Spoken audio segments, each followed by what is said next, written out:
Get 'em, Jimmy, where low shack at? The bottle's getting empty up the crack and we stacking chips, all of it's what I want. Plus money winners, that's what I'm on. You can say I'm gone. I prefer elevated public sports radio. Time to get educated, get produced, leave the juice, letting loose with so much abuse that the bookies wanna call a truce. They get slaughtered. Can't forget Jeff and low baggers in the chat. That's a lethal weapon 'cause we be pubbing.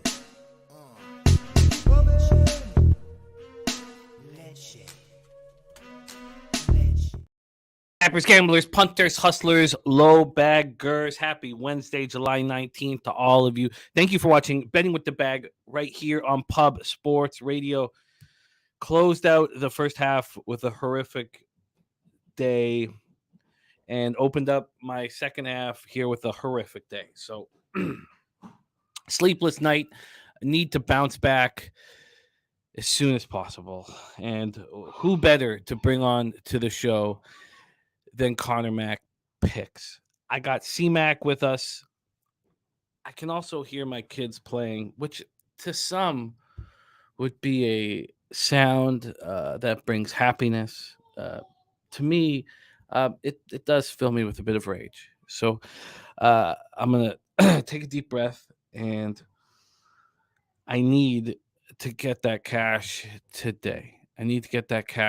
Shout out to all the cappers in the chat. We got Slatsy in the house.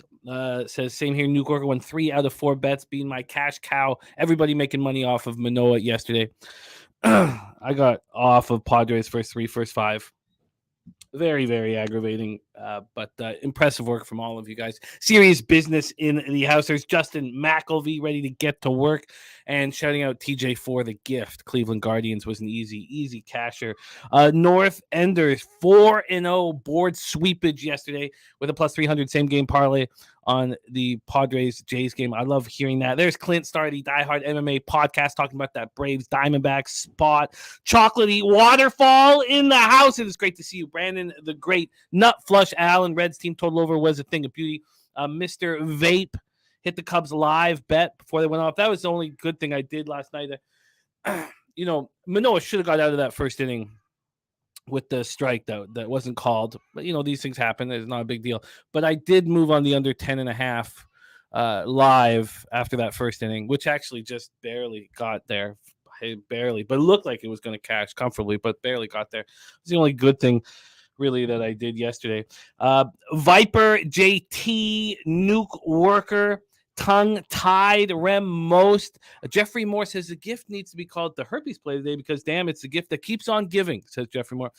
I think that TJ's gift is so glorious that we don't want to have the word herpes anywhere near it. That would be my preference, but kind of you, I think, kind of you. JT Eel in the house. Paco Healy, Mike M, Ron Crawford. MLB spreadsheet play of the day is in. It is the Boston Red Sox minus 1.5. Ron, I sent you a message. I still need to get the juice from that Dodgers spot that I on the show that Jose hosted that I missed. I need to get the juice for that. If you could hook me up with that, it would help me because I don't have your record up right now.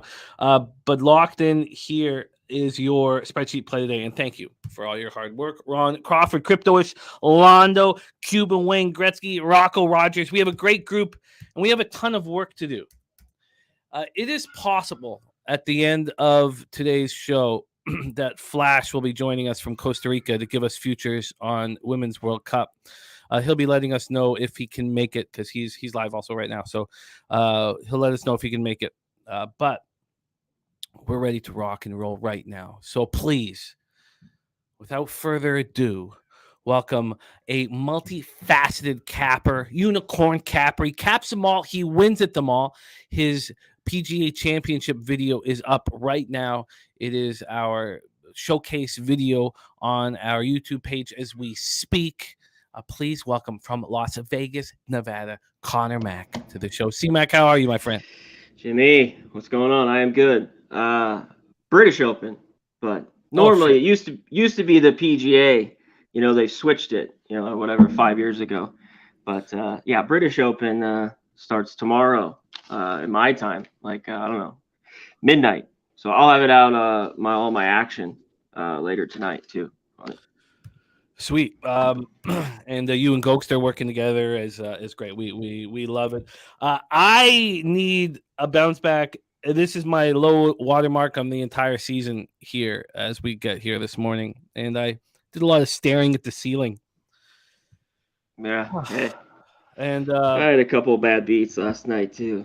There is lots of time for me to get back here. But things can get away from you in MLB.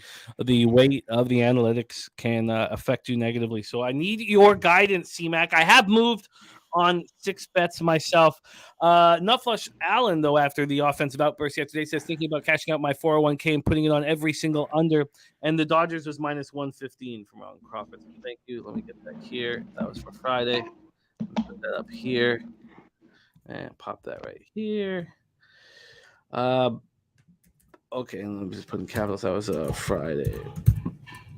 Okay, beautiful. Thank you. Okay, Robert Franklin said got smacked yesterday. Need some get back. New day. That's right. New day. Let's go. Slatsy says C-Mac up early on the West Coast. Love it. C-Mac, let's get right to work. Now, yesterday, I smashed, hammered, destroyed line moves, and it meant nothing. It meant absolute nothing to me. I've done that again, like just slaughtered a line move in the Padres-Jays game. Just destroyed it. And it just seems to mean nothing. It makes me very nervous. Also, we have afternoon MLB action, so we can live bet the games here as well. I've moved on this very first game, and I was just humming and hawing last night, this morning, exactly how to bet this. And I don't know if I bet it right. And one of the things about your record, C-Mac, your winning record here on the show, ROI plus 9.14% over 29 bets, is your average lines up plus 111. For me here, I paid the juice, and it made me nervous. But I paid the juice on Aaron Savali going up against a Pirates squad that has barely seen him. I believe only 2 batters have ever seen Savali before. And, he's been very, very good this year. He got touched up a little bit by the Rangers. This is not the Texas Rangers. That's what we saw in his last start. So let's get to work here and start firing away here. Let me refresh the weather and Ballpark Pal to make sure that we have all the pertinent information, and we have lineups out. I guess we could start there as well. Let's why don't we start with the lineups that we will be seeing here in an hour and 20 minutes. I've moved on the Guardians' first 3 and first 5, and I like the under. There was a huge move to the under at 8:30 this morning. As of 8 this morning or 7 this morning, it had moved slightly to the over. And I thought maybe they think Rich Hill was going to get touched. I missed the huge move towards the under, and I wasn't going to take it with a heavily juiced situation because I don't know if I trust Rich Hill that much here. We have confirmed lineups for the Guardians: Kwan, Rosario, Ramirez, Bell, Jimenez, Freeman, Fry, Straw, and Gallagher behind the dish. For the Pirates: Sawinski, Reynolds, Santana, G-Man, Choi, Henry Davis, Jared Triolo, Marcano, Gonzalez, Hedges. That is a very, very weak Pittsburgh Pirates lineup. We also have the Dodgers lineup confirmed. We'll get to that. Weather-wise here, 73 Fahrenheit, 4.8 miles per hour out to left. Gets up to 5.4 miles per hour. A Ballpark Pal thinks PNC Park is minus 7% for home runs, plus 13% for doubles and triples, and plus 6% for runs. We get into the line history here for this one. We get this up here right now. We have a move at some books, not really at Pinnacle. Pinnacle has not moved as much, but we have a move to the Tribe. Some books have moved. My bookies at minus 144. We have all of the books in the 140s except for Pinnacle. Pinnacle hanging at minus 136. That is still a 20-cent move. Or excuse me, that's a 16-cent move towards the Guardians, which I think is enough for me to have confidence. This total is now at 8.5. I would have been on the first 5 under had I seen an inkling of this earlier, but what I saw was it moved to 9.5 at 2:21 this morning, and it stayed there for about 45 minutes. So I thought that I was just kind of wrong, or that maybe Rich Hill was susceptible. It's too bad. It's too bad because there was this big move at 8:26 a.m. The over 9 was minus 109. 7 minutes later was plus 103. 4 minutes after that, it moved to 8.5. So I did not get that, and that's fine. That's fine, and we'll be able to live bet it if we can find a better opportunity here. We'll be able to live bet it. One of the things that's tricky with live betting is I need to see what's happening with the pitcher. I need to watch it. Like, I knew that Manoah wasn't as bad as that first inning indicated, even though he did end up letting 2 more runs in the third inning. He still wasn't as bad as the inning indicated, and he could have got out of that first inning unscathed. And I think Musgrove is a monster, so the fact that he allowed to run, I felt that the under 10.5 was a great bet. I also got that at plus money, too. So it's tricky to live bet a game where you're doing the show while it's going on. And so... And I will use you guys who will be watching the game. I'll be focusing on you guys. Here for the cash flow, 66% of the tickets and 90% of the cash is on the Guardians. The market's moving towards them. I feel good about that. 79% of tickets, 80% cash is on the under. So there we go. Nuke Worker, I apologize for calling him the try, but I've called him that. I'm 43 years old. It just sticks in my head. Savali, 3-2, 2.65 ERA, 1.08 whip, 46 Ks and 57 2/3. His last start, 5 innings, 5 hits, 2 earned runs, and 12-4 loss at the Rangers. It really wasn't on him. On the road, he's been spectacular this year. 26 2/3 is a short sample size, but 1.69 ERA, 198 opponent's batting average. Rich Hill, you could expect him to benefit getting some time off in the All-Star break. 43 years young himself. And he looked okay at home versus the Giants. It was a 6-4 loss, but he went a quality start, 6 innings, 3 earned runs. He's not been very good at home, 4.80 ERA, 273 opponent's batting average. The Guardians aren't ripping the leather off the ball versus lefties. This is since June 1st. I did move it to July 1st. I was like, look, the sample size is just not enough for me. So since June 1st, 238, 690. Pirates aren't hitting righties at all, 222, 638. Guardians bullpen, 3.74 ERA since June 1st has been good. And the Pirates bullpen has been atrocious at 5.16 ERA.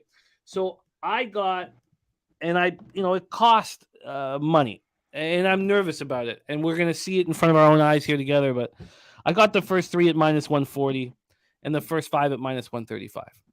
I could have got the first 3 minus a half at plus 115, and I could have got the first 5 minus half at minus 115, but 20 cents to be ahead after 5, I just don't think that's enough for me, and I decided not to, but I'm nervous about it. Yeah.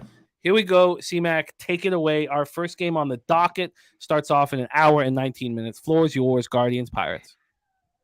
Yeah, shout out to the chat, everyone in here. Hit the like button. Joe, Londo, Talk Sports with JT, Troy, Nuke Worker, DC, North Ender, all you guys, Robert Franklin, AO, Rants.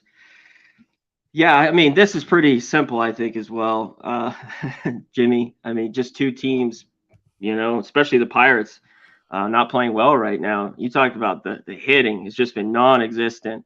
We'll get to the Rays, who haven't hit much too, but they've just been horrible, about 200, both these teams in the month of July. Guardians have been swinging it, hitting 270. One thing, Naylor, not in this lineup, you talked about how weak the lineups were, so I kind of lean to the over, but Rich Hill seems to give up 3 or 4 runs. As much as I thought about looking at this first 5 under, he seems to consistently give up 3 or 4. So I couldn't go there. And talk about Naylor being out, just probably getting a day off, but he has just been raking. What the crazy thing is, too, with a lefty in, he's actually hit lefties, which he could never do his whole career. I mean, it's so short. He's only had probably 90 at-bats, but that's been the difference, especially with his average. But I think this is just the Guardians. I just don't know how you can back this Pirates team. What are they? Their last 10, 1-9. one run the last couple games. This is baseball. Anything could happen. And this seems kind of like a short price, and it's been the same price of the last couple days, just about. So I agree with you here. Guardians or nothing. And do you deem it too pricey at this point to back it? What is going to Not really off of it? I don't mind it. I just am it's a little bit too pricey. And I thought about the run line here. The last two games, it just seemed so easy. What was it, 10-1, 11-1, or whatever it was? It just, I don't know. Maybe I'm jumping in too late. You always say that, Jimmy, you know? Like the first two games of a series or something like that, our team's hot. But it's the Guardians. I don't blame anyone for taking them here. Well, I could have got a better line if I waited. With Naylor being announced out, and maybe that was the reason why this dropped from 9 to 8.5. But with Naylor being announced out, the first three is now minus 130, and the first five is minus 125. Those are much better prices than I got. It's fucking irritating. I shouldn't be concerned. I feel like coming to the park today for the early game that the Guardians have to feel good about this situation. You know, they came in off being swept to start off the second half, a real uncomfortable spot, and here they are about to sweep the Pirates on a travel day, where the Pirates are coming in here a complete lost cause, 13 games under 500. So I just feel like coming to the park, they've got to be ready to go. Robert Franklin, like in Cleveland, first five. Joe Yurkovich says Pittsburgh in game 3 of the series after a loss is 5-13. Thank you, Arthur Mead Jr., our guy Arthur. It is his 50th birthday today. Happy birthday, Arthur. We all love capping with you, my friend. Happy birthday. What a number to reach. 50 years old, our friend Arthur Mead Jr. I love it. Happy birthday, Art. The $2 dono in the colors of your Argonauts as well. I hope you can come up to Canada and watch those Argonauts in action. But happy birthday, Arthur. We love you, man. Thank you for being such a big part of the show since I started. It means a ton to all of us. So we love you, Arthur, and thank you. Nutflush Allen said, I said this the other day, when the teams in the basement come off the All-Star break, they don't have a lot of motivation. Opposite with teams that need to come out and they need to win, they shove. Viper is just locked in Cleveland, first 5 minus half. So I'm upset at how, this market's kind of moved against me. It makes me uncomfortable. And Arthur says, I believe you made a great bet with the Guardians winning the division. That will be extremely helpful if that comes through. That will cover every single future bet I've made in baseball so far this year. Are you going to make anything here official, C-Mac? No, I would look at the first 5 too, minus the half. One thing I don't know with this go full game. We know this Guardians bullpen's been better, really good, and this Pirates bullpen's not very good. So that's why I was looking at full game here. I'm gonna wait. I think I'm gonna pull the trigger. I just don't know if I want to go first 5 full game.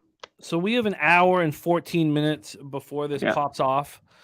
I got plus 380 Fly White. I got plus 380 on the Guardians.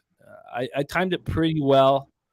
But I'm not overly confident here. Still, the Twins are hitting well, better than I thought they would be. Remember, my whole thing was Buxton so injury prone. Correa has a plantar fasciitis. Max Kepler has migraines.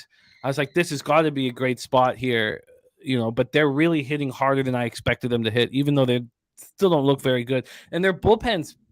I'm nervous, and they have the easiest schedule, I believe, in Major League Baseball in the second half. So I'm not sitting here overly confident, but I do think the Guardians are a better baseball team. There's our guy, Sabino Anguano. Sabino, we talked about you when you put it all on the line for a bet last year. I think it was on the Mets, but we brought you up a couple weeks back of the confidence that you had.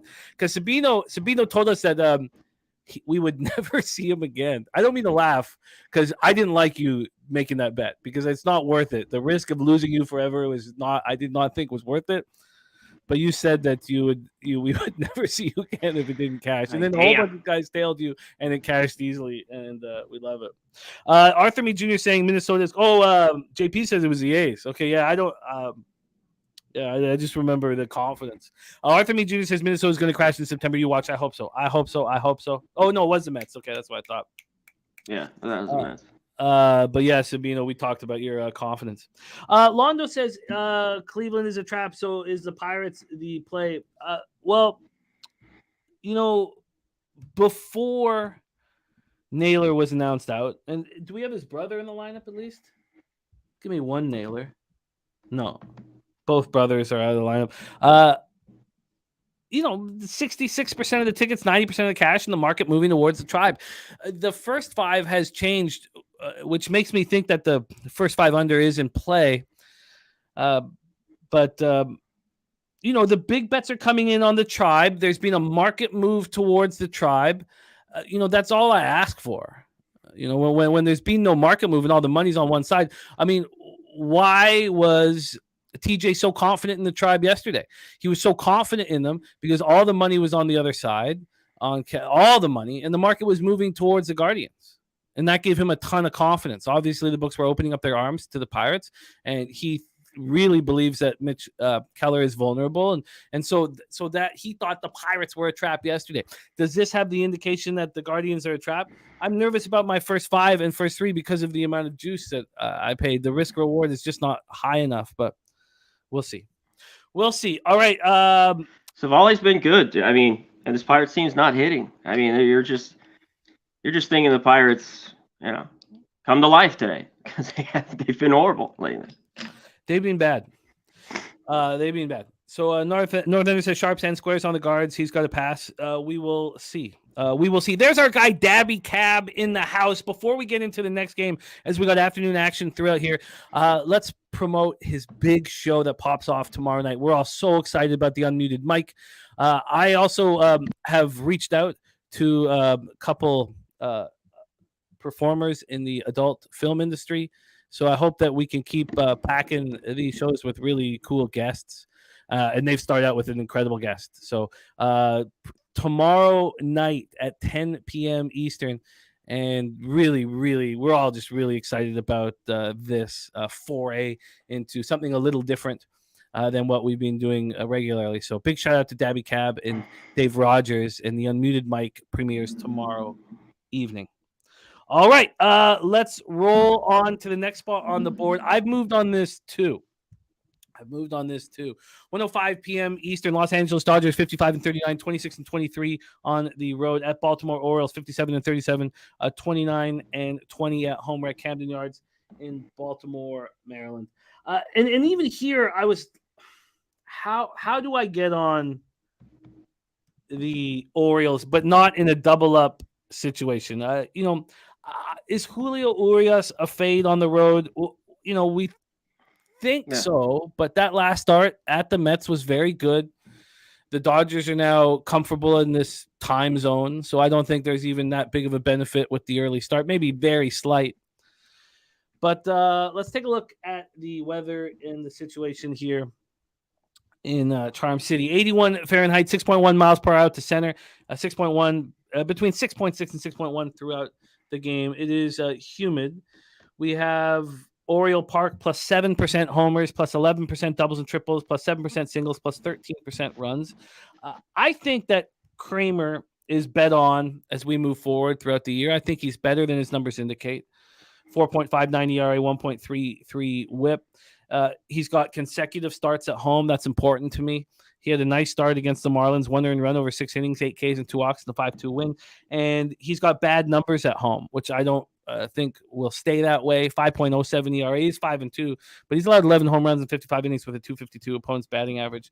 The numbers on the Orioles are right where I want them. 35% of the tickets and 50% of the cash is on the Orioles. And then 66% of tickets, 64% cash is on the over.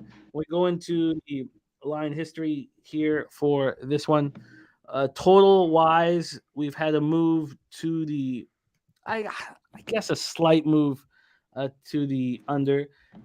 This opened up at 9.5, juice to the under, moved to 9 within 7 minutes, and then 5 hours later was back at 9.5, and it stayed at 9.5 until 8:30 this morning.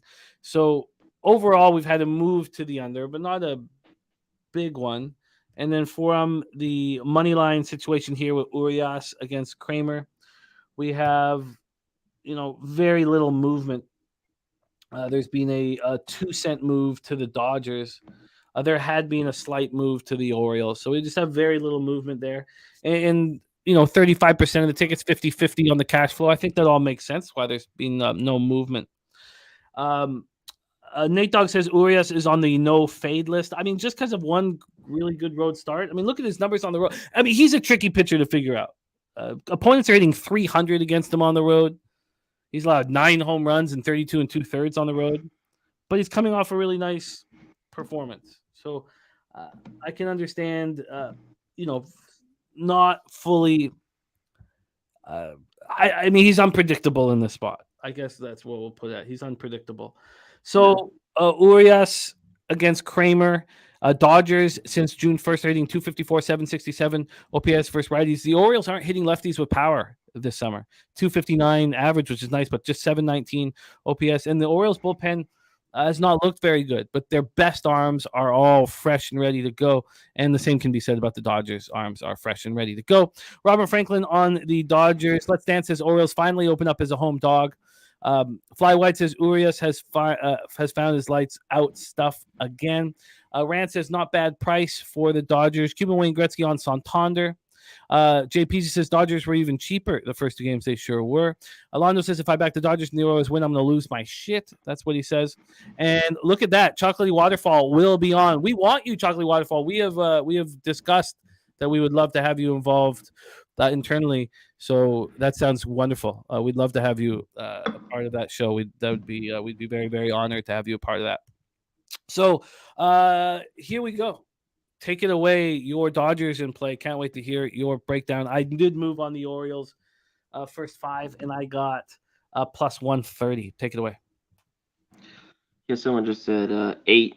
I see, 9s everywhere. There's even 9.5s on the total. I'm not going to mess with the total here. I mean, one thing, totals with me in baseball have been very good over the years, and they just haven't been, especially the last month in July. So I'm going to stay away from it. I could see this day game, we get a lower scoring one, but both these teams are hitting, especially the Dodgers, and both these teams have been great over teams, like 58%. Dodgers continually just go over almost 60%. So I'm going to stay off the total. Yeah, if you keep looking at it, I thought game 1 the Dodgers were cheap. I was on them. I actually got them plus 105. One thing here with Julio on the road, he has been very good. That last start does he flip it? I'm not so sure. He's also hasn't been good in day games. He's gotten hit hard. So on the road, day game 2. One thing when Kramer's been on the mound, the Orioles have been able to score for him. I mean, they back him with a ton of runs. So this one's tough because the Dodgers are just rolling and hitting well. I'm looking at Will Smith here. I might pull the trigger on something. I'll probably have his home run if I can get plus 650. But are you on the Orioles here? I'm on the Orioles first 5, plus 130. We have the Orioles confirmed lineup now as well. This is not the scariest Dodger lineup, but Betts, Freeman, Muncy, Smith. I mean, that's scary, But then Peralta, Hayward, Outman, Rojas, and Barnes catching. That was the problem yesterday, though, Jimmy. Like when Hayward's hitting 3-run homers, you're just Dodger. This lineup is all right here for the O's. That's God. I kind of like the Orioles first 5. Dodgers are hot here.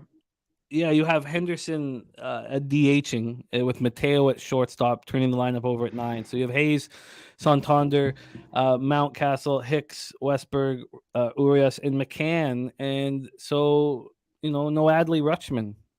And the line has moved towards... It had moved towards the Orioles. I'm surprised that with Rutschman not in the lineup, the line hasn't moved towards the Dodgers here without Adley, and maybe Adley is available to come off the bench in a very important situation. I expect that he will be able to do that. And big shout out to DC Capper. Thank you so much for the $5 dono. We love watching you cash day in and day out, and that's what you've been doing on the show. And you share all your action with us, and we're very, very thankful to cap with you. Thank you for thinking of us, DC Capper, our guy. I understand your concerns here. Let's Dance says no Rutschman. Fuck that. I mean, I think we will get him. Oh, Johnny K says minus 158 now. I mean, isn't that wow? Where are you getting a minus 158? Wow. Do I need to refresh this? I see the best spot is at my book, or sorry, the highest spot at minus 144. In fact, it looks like there's just been a move. Oh no, minus 142 now. The highest I see is Caesars, Will Hill. What's that? But everything else is 140, 143, 145. At FanDuel. FanDuel says minus 158. Cuban Wayne Gretzky looking at that Will Smith home run with you. JP says Battle of the Orioles is today. Is there anything you want to make official for this spot, C-Mac? Yeah, I'm not going to take his total bases. I'm going to go shout out to our guy, Mike M. Here, give me Will Smith's RBI. Now he's in the cleanup spot. 4 hits yesterday. He had 2 or 3 the day before. Plus 145. Will Smith RBI. RBI for CMAC at plus 145. And shout out to Brian Watson, now a member of Pub Sports Radio, 3 months. Now a member. Thank you for doing that for us, man. It means a ton to us. Stimmy OG's on the over 9 in the Orioles team total over 3.5. And our guy, Professor Chris, I don't know how I missed this earlier.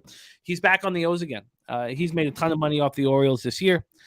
He says his model is the O's money line minus 102 and run line minus 154. He bet them both at plus 126 and minus 125. I fear the Dodgers lineup. It feels like they're starting to get it all together here. And so I cut it down to 5 innings.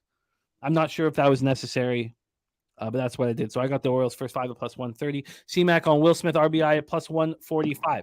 So those 2 games, the first one popping off in an hour, and the Dodgers game popping off an hour and a half, we'll definitely get some live betting opportunities in Guardians Pirates. So we are going to, and JP's on the Dodgers, and Billy Friedrichs saying not getting in front of the Dodgers the way they're playing right now. I get it.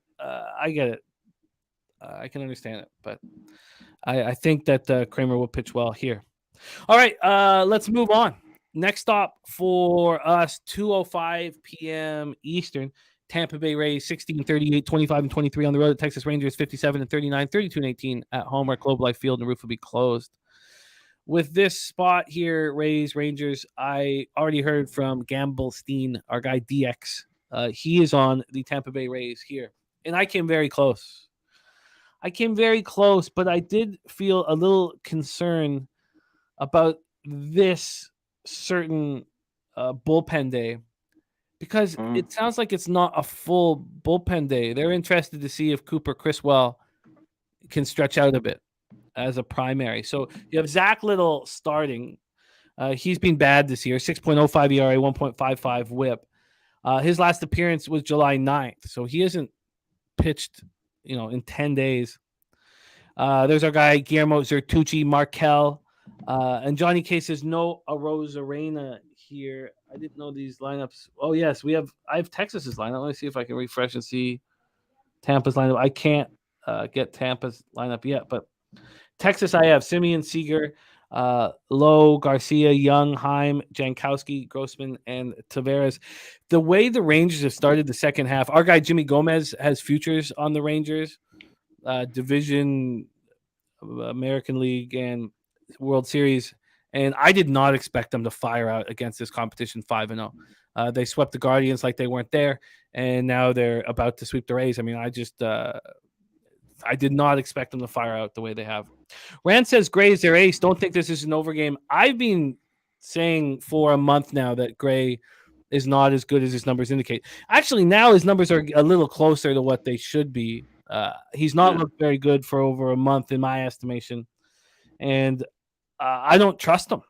I don't trust him. But let's talk about Cooper Criswell. He is the primary today, and he's. I don't know exactly what to make of him. A 26-year-old. He's about to turn 27 this week. 13th round pick of the Angels. In Durham this year, he's got a 5.51 ERA. You know, he's made 11 starts down there, throwing 47 in the third innings. Has a 1.52 WHIP, of 45 strikeouts in 47 innings with 14 walks. He's allowed 8 jacks. He hasn't been very good in the majors either. 5.04 ERA, 1.48 WHIP. One thing that's happened though is I mean, one thing that DX also said. He said the Rays invented bullpen days. I can understand that they're very dangerous in this spot. And Ron Crawford, who cashed with the Rangers against them as the spreadsheet played yesterday, says Rays are 2-11 as road dogs. So Rocco Rogers looking at the over 9 said Mike, the Rangers won that first 5 yesterday. Oh, I feel you. I lost on the first 5 over badly yesterday. RVD is on the first 5 over 5 here.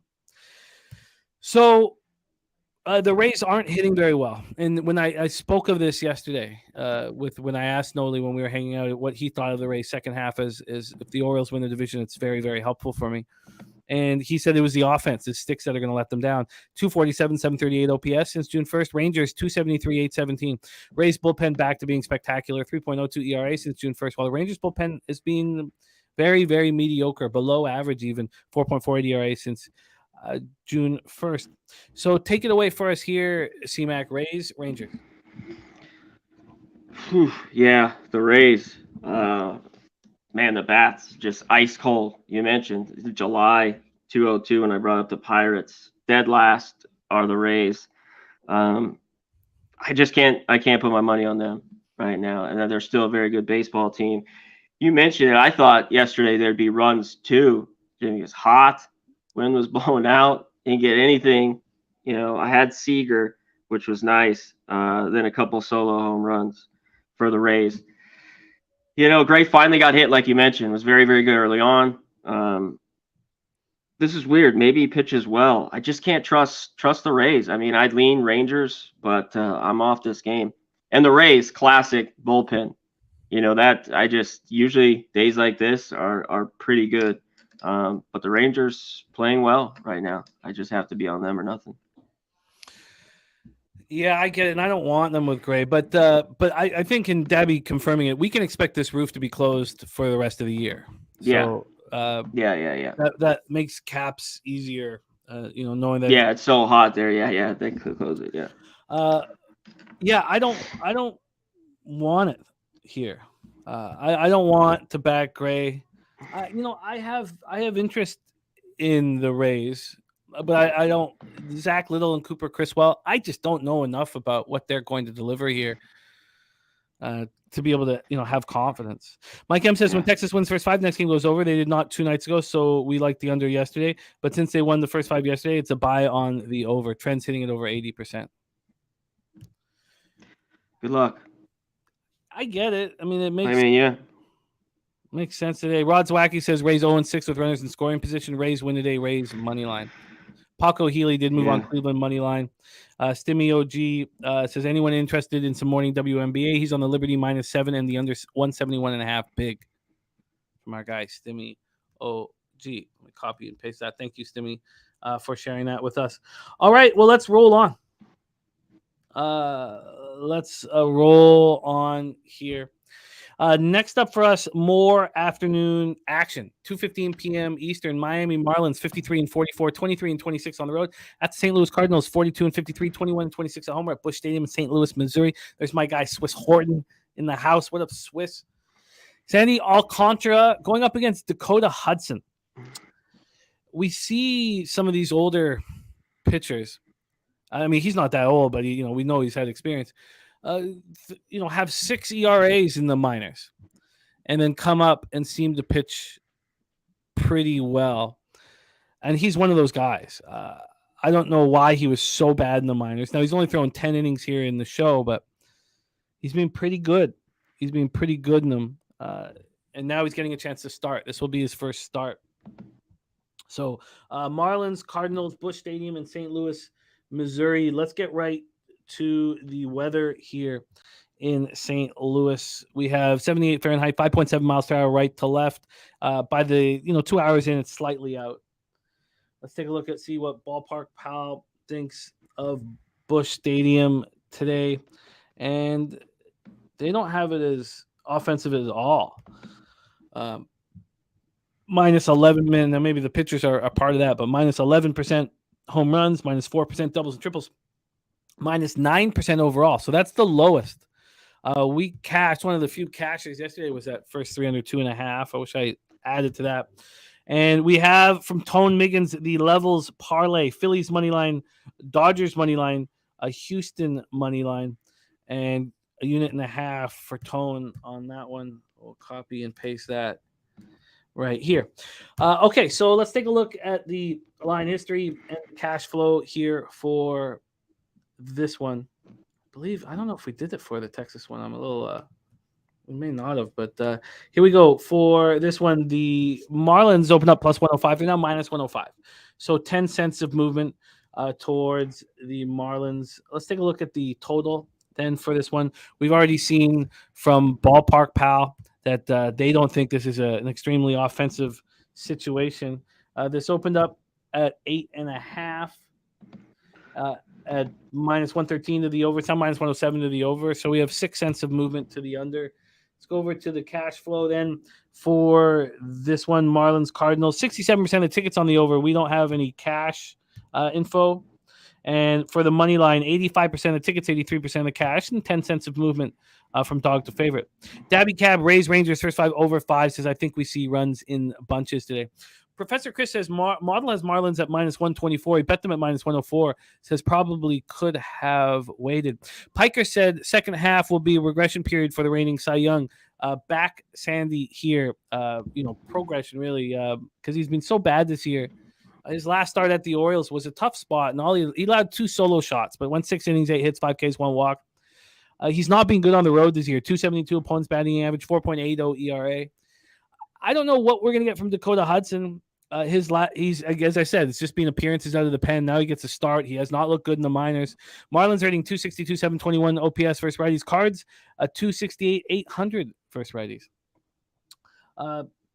And sorry, the cash info from Sabino, very different than mine. So, what'd you have there again? I have 85% of the tickets and 83% of the cash on the Marlins. If it was 61 and 67, I would be much more comfortable backing Sandy Alcantara. And the 83-85 makes me a little nervous. But what the hell is Dakota? Oh, that's just from DraftKings. So that's specific of DraftKings. I love that information. That's great, Sabino. Thank you. Take it away for us here, C-Mac. What are your expectations on the reigning Cy Young Award winner and Dakota Hudson? Yeah, shout out to Cal. I think if the Rays score runs, that easily gets over because I think the Rangers get some. It's all about them. They can get any hits with runners in scoring position. I'm sure you saw that last night too, Jimmy. Here we go, Sandy. I haven't bet him all year, which has bet this guy so much the last couple of years. He's looked a little bit better as of late. And this Marlins team's just lost 5 in a row. They got swept by the O's. I've been on the Cardinals the last 2 days. Hudson, I think, only goes 3 here. I know he's starting 2 or 3 innings. Then this Cardinals bullpen, I just don't love. I like the Marlins here. I've been looking at this all morning. So if he only goes 3, I like that they're bad bullpen. And Marlins just haven't hit, and it gets ugly. Someone just put it in the chat. Yeah, when the Marlins don't do anything, it's not good. But I think they get to Hudson. There were some decent numbers off him. I wanted to pull back up. So I'm looking at the Marlins here, full game. Yeah, I get it. Cards bullpen 5.33 ERA since June 1st. It's been bad, very, very bad. Yeah, I would like to be involved with the Marlins. I think there's a big advantage with Alcantara over Hudson. And Alcantara has got to start stepping up, and he's shown some signs of it. I agree with Professor Chris with his model giving a minus 124. I mean, that's what it should be. Now, that's what it is first 3 is minus 125, and first 5 it's minus 115 at Bet365. I think those are both very bettable and probably should be bet. I think I should move on those early. I think there's just I do kind of like the early rather than late because Cardinals bats are heating up, but I like it. I think Sandy's owned them too. This Cardinals team. I mean, he's just shut them down over the years. Rocco got Marlins at plus 116. That's a beautiful price. I like it. I agree with it. Do you want me to line shop for you for full game? Yeah. All right, let's do that right now. Let's get this. I need to have this one up as well. Here we go. And refresh it. Okay, let's line shop for our guy C-Mac. First official action here is backing the Fish. Let's see the best line. There's a minus 103 at Bovada.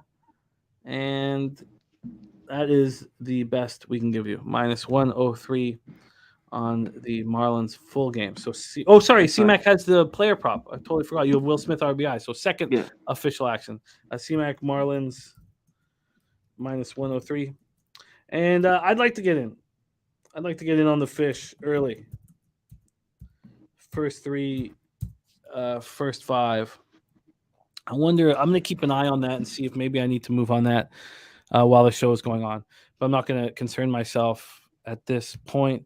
All right, let's move on to, I made 6 bets before the show started, and today is probably, and I've said this before during the year, and it's I felt like I've been sharp when I've said it, but this is probably the most important day of the year for me. I hit my low watermark on the season last night.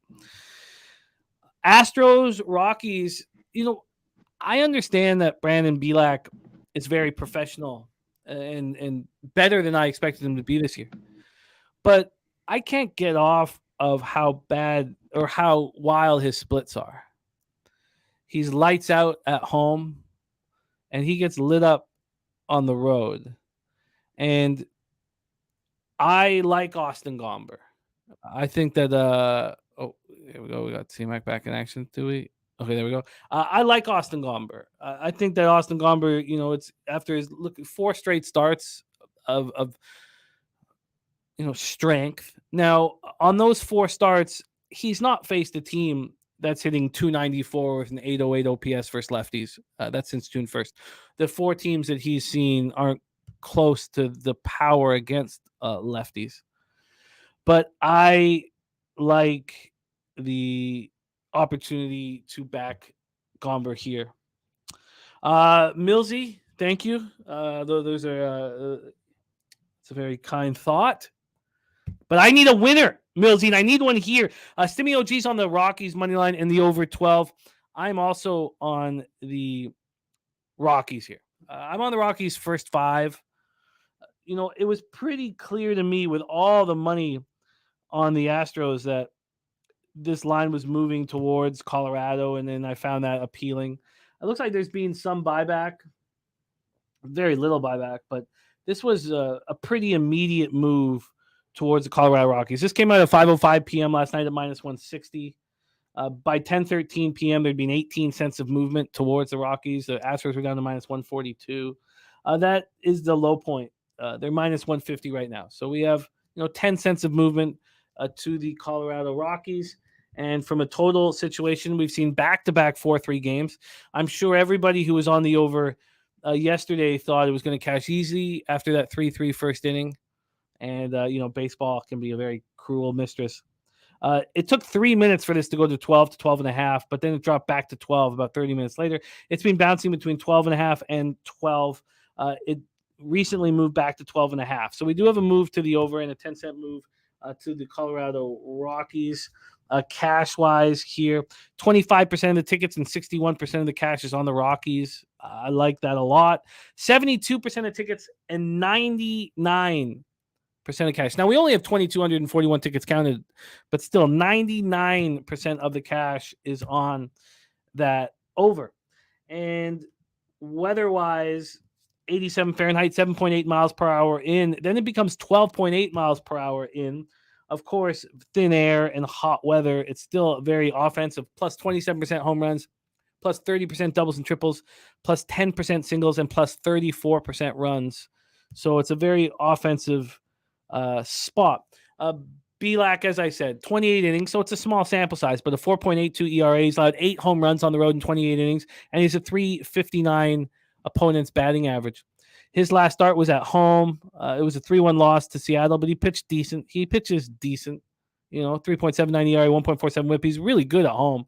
That was just a decent start. And Gomber's last start at home was very nice. 6 innings, 6 hits, 2 earned runs, 1 homer, 2 Ks, no walks versus the Yankees. Now, these Astros hit much harder against lefties than the Yankees, but still, I think he's just better than his numbers indicate.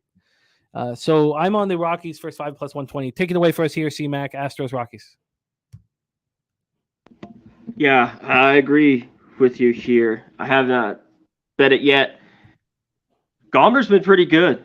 We talked about he missed the Astros, when the Colorado was in Houston. Belak just pitched great. It was a snooze game. I think they won 4-1. Went 7 innings. Rockies didn't do anything.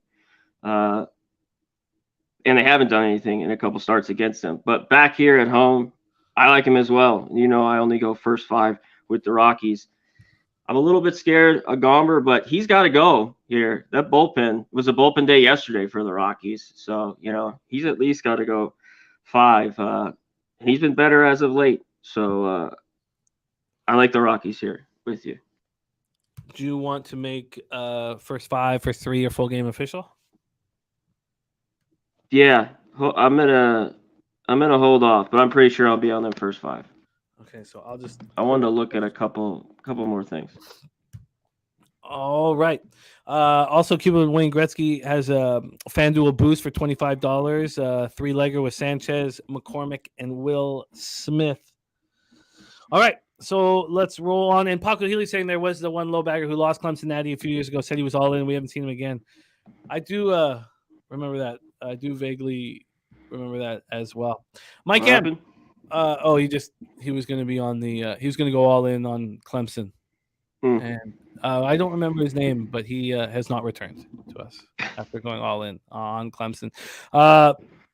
Mike M says teams facing a sweep who were favored the previous 2 games are 23-2 straight up with a righty starter. Even with a 2-game short series, it's still applicable. Okay. Remo says Paco watching game on delay and making comments. I believe that's what's happening, Rem, but who cares? Paco can do anything we want. We love him. Okay. Let's move on. 3:37 p.m. Eastern, and we arrive at the spreadsheet play of the day. Boston Red Sox at Oakland Athletics, and it is Boston minus 1.5 for our Ron Crawford. Shout out to Ron.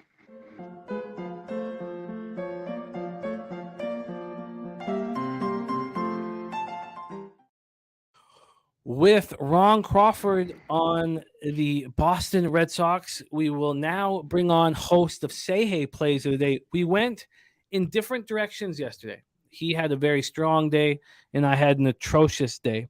Fap wins says plus money for Boston. Team total, it says, looks like a good spot for it to hit today at 5.5. I agree, I don't know about I agree that Boston is going to bounce back here, but Waldekuck is so much better at home than he is on the road. And I don't know exactly what he's going to do, but Rocco Rogers has Bayo for the win at plus 125. Let's bring him on. Star of Say Hey Plays of the Day, coming to us from San Antonio, Texas. Please welcome Jose Bouquet. Jose, how are you? Doing well. It's nice to see everyone in the panel and the chat as always.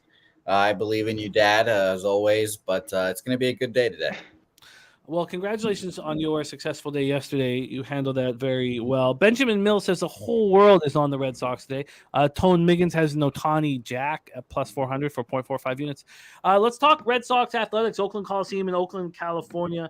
We will go to the weather right off the hop. 63 Fahrenheit, 7.5 miles per hour to right center. Gets up to 9.6. And I still cannot believe that Golden Gate Fields is closing. Man, yeah. One of our horse shows with Santa Anita and Golden Gate, and I mean, it's important for Santa Anita to get bigger fields, but yeah, this is awful. I love that track up there, and I know it's on land that's worth a ton of money, but this is very sad. And I'll stop talking. I hope I can stop talking about it at some point, but that's the first thing I think of. Red Sox, A's. Let's see what Ballpark Pal thinks of this spot. Minus 14% home runs and minus 9% runs. So not an offensive situation. There's Eric Jones in the house. And Equanimus told his grandma to bet the Red Sox. And Mike M says, I can't be the only one that gets uncomfortable feeling when Jose calls Jimmy his dad or father. Okay. Says, it's been years. I've become comfortable with it. I'm surprised no one's called me Supreme Leader yet. No, not yet, but it'll come. Saturated, no. Is it in? I mean, it's just outside of San Francisco. I've always thought it was in Oakland. My dad's always kind of talked about it being in Oakland, but I know it's outside. Where I don't know exactly where I've never been there. My dad hasn't been there in 30 years either. Yes, you've not been called Supreme Leader yet, but that will come. Take your time. Piker's probably not even here. He probably is getting a warning at work that you're on right now, and he's probably coming to the. Yeah, he got a text message. He's on. Go get him. And he's rushing to his computer right now. So let's take a look at the line history here with old Waldecott going up against Brian Bayo. This total opened up at 9. We just heard from Stimmy OG that he's on the under.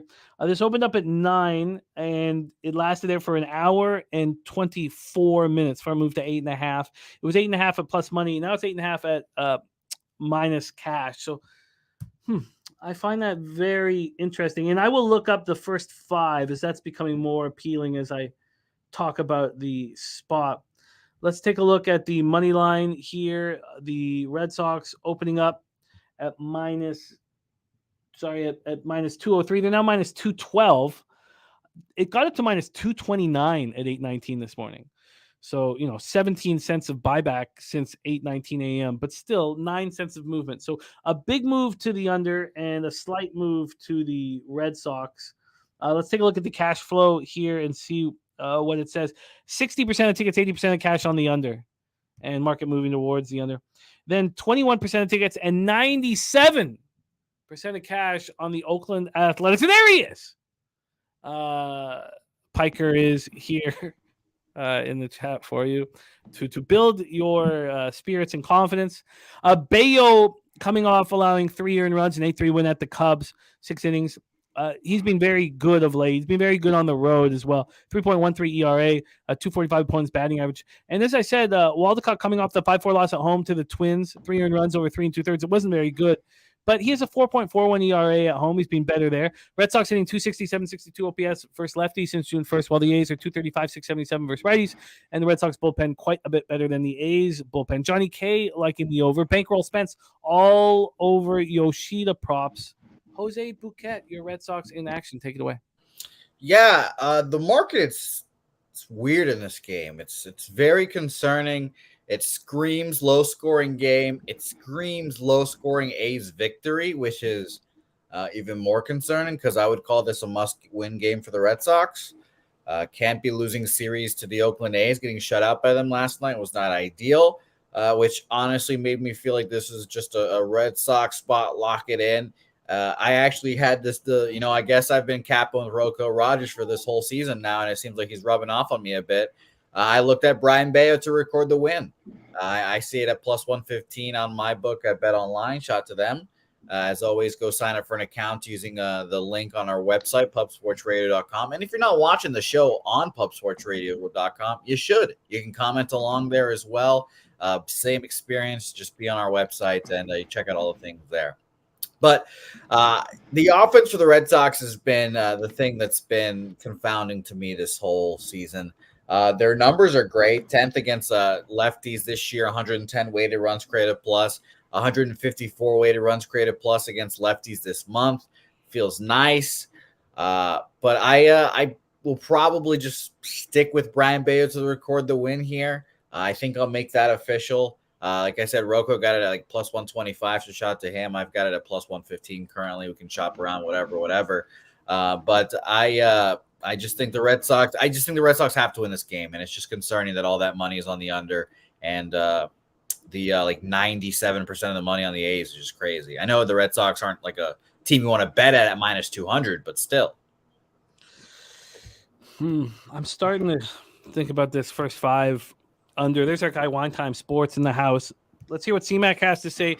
Ron Crawford spreadsheet play today is Boston minus 1.5, and Jose is moving Bayo to record the win at plus 115. Let's see what C-Mac has to say about it. Take it away, C-Mac. Red Sox, Oakland. Yeah, I mean, I like it, especially get plus money. And he's been good. He's been same, whether it's, at home or on the road. Has been, what is Waldichuk? He's going to go 2, maybe 3 innings. I think this is an under as well, but I've been just getting fucked. You talked about the Twins game, his start. There was the game before. What was that 5-4 game? The under at 8. I lost. I lean that way, but I'm just off here. And I'd be on the Red Sox anyway. You can get it -1 first 5.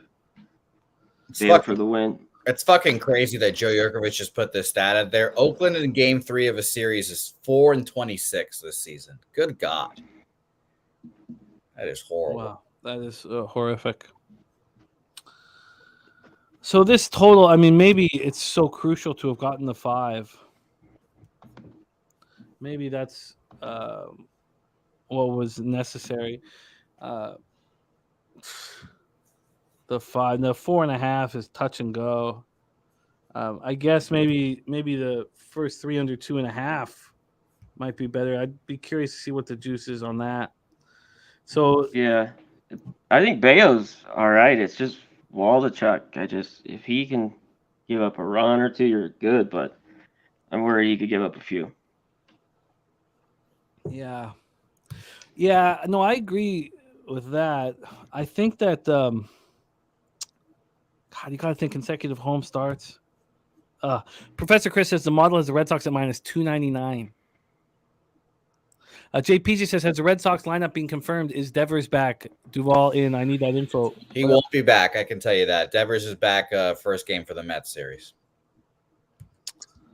Wow. And Duvall, I'm assuming, because Kalex Cora has been doing this the last couple of days. The last game of the series has been the old man lineup. Duvall will be in because he's a lefty, and Duran won't be there. Like Costas might not be in there as well. But yeah, I expect Duvall to be in there against the lefty, and Devers out. And do you want to make anything official here, C-Mac? No, not right now.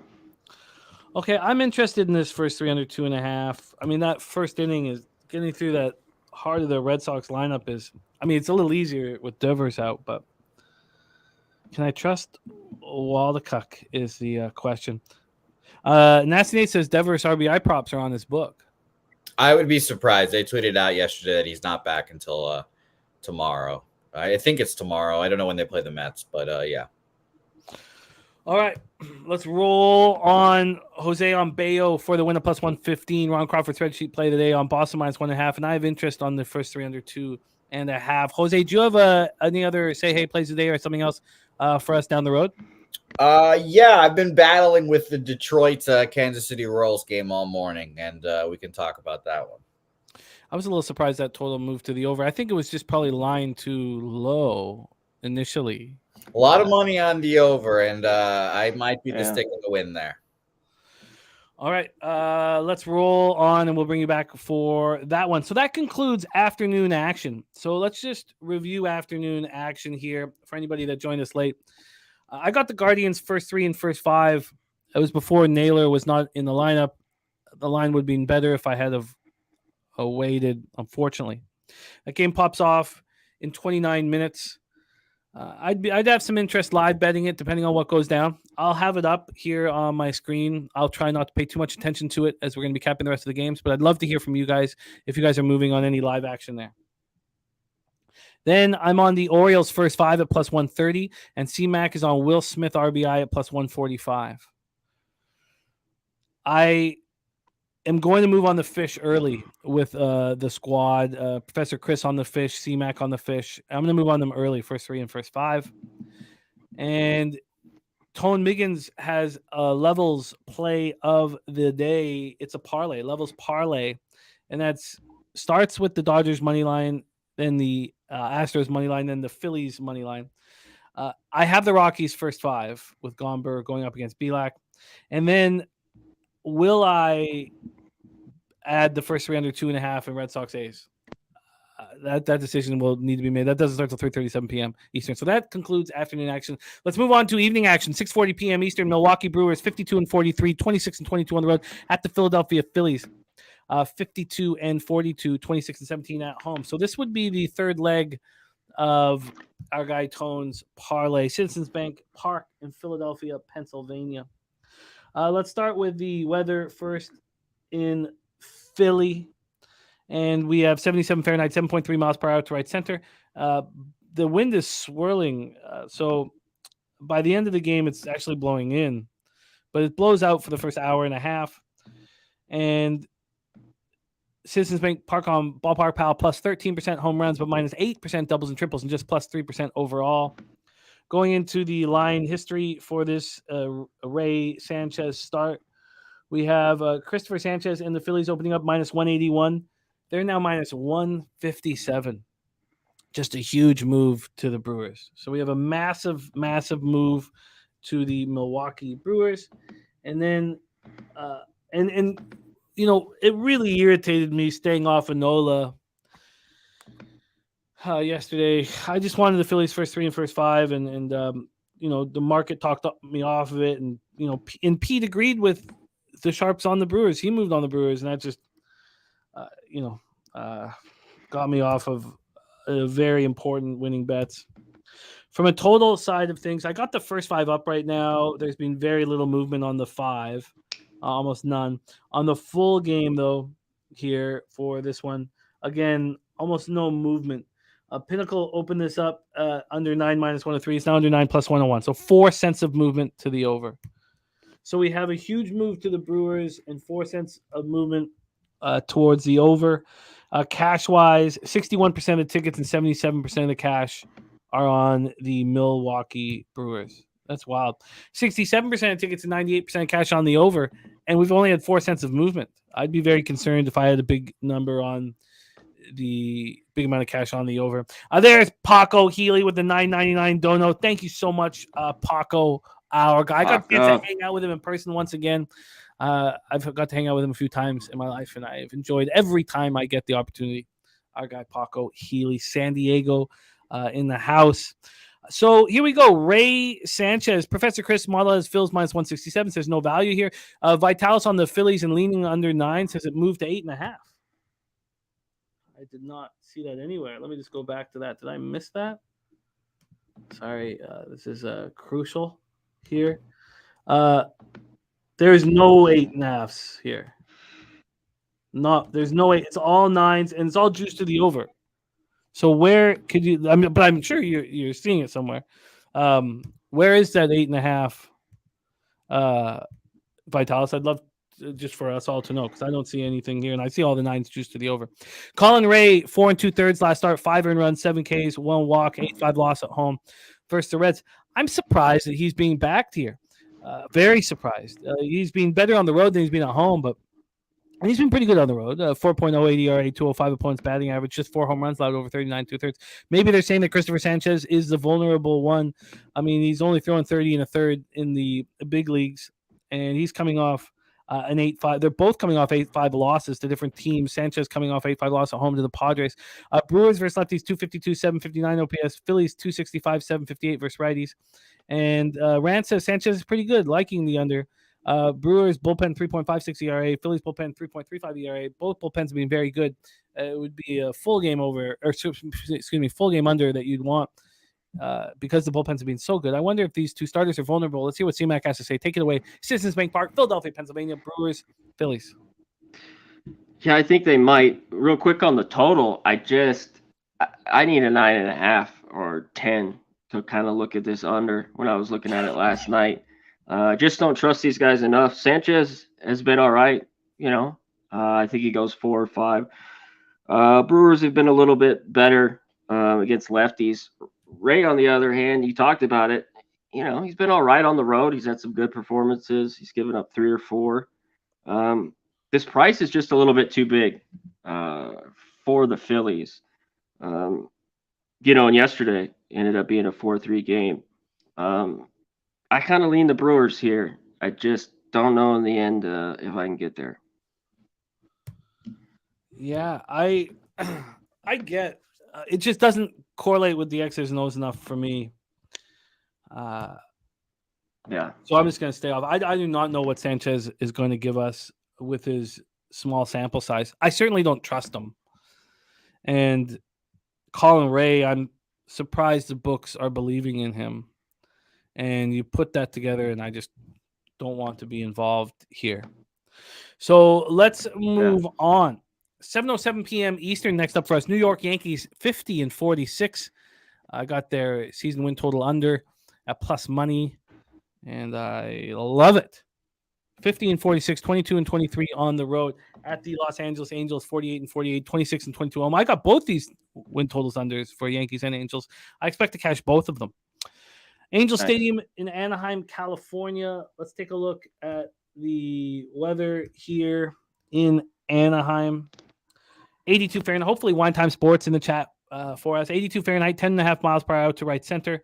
Dives down to 9.8. This can be a very offensive ballpark at times, but this is not the expectation today from Ballpark Pal. Plus 9% home runs, but minus 13% doubles and triples, and plus 0% overall here.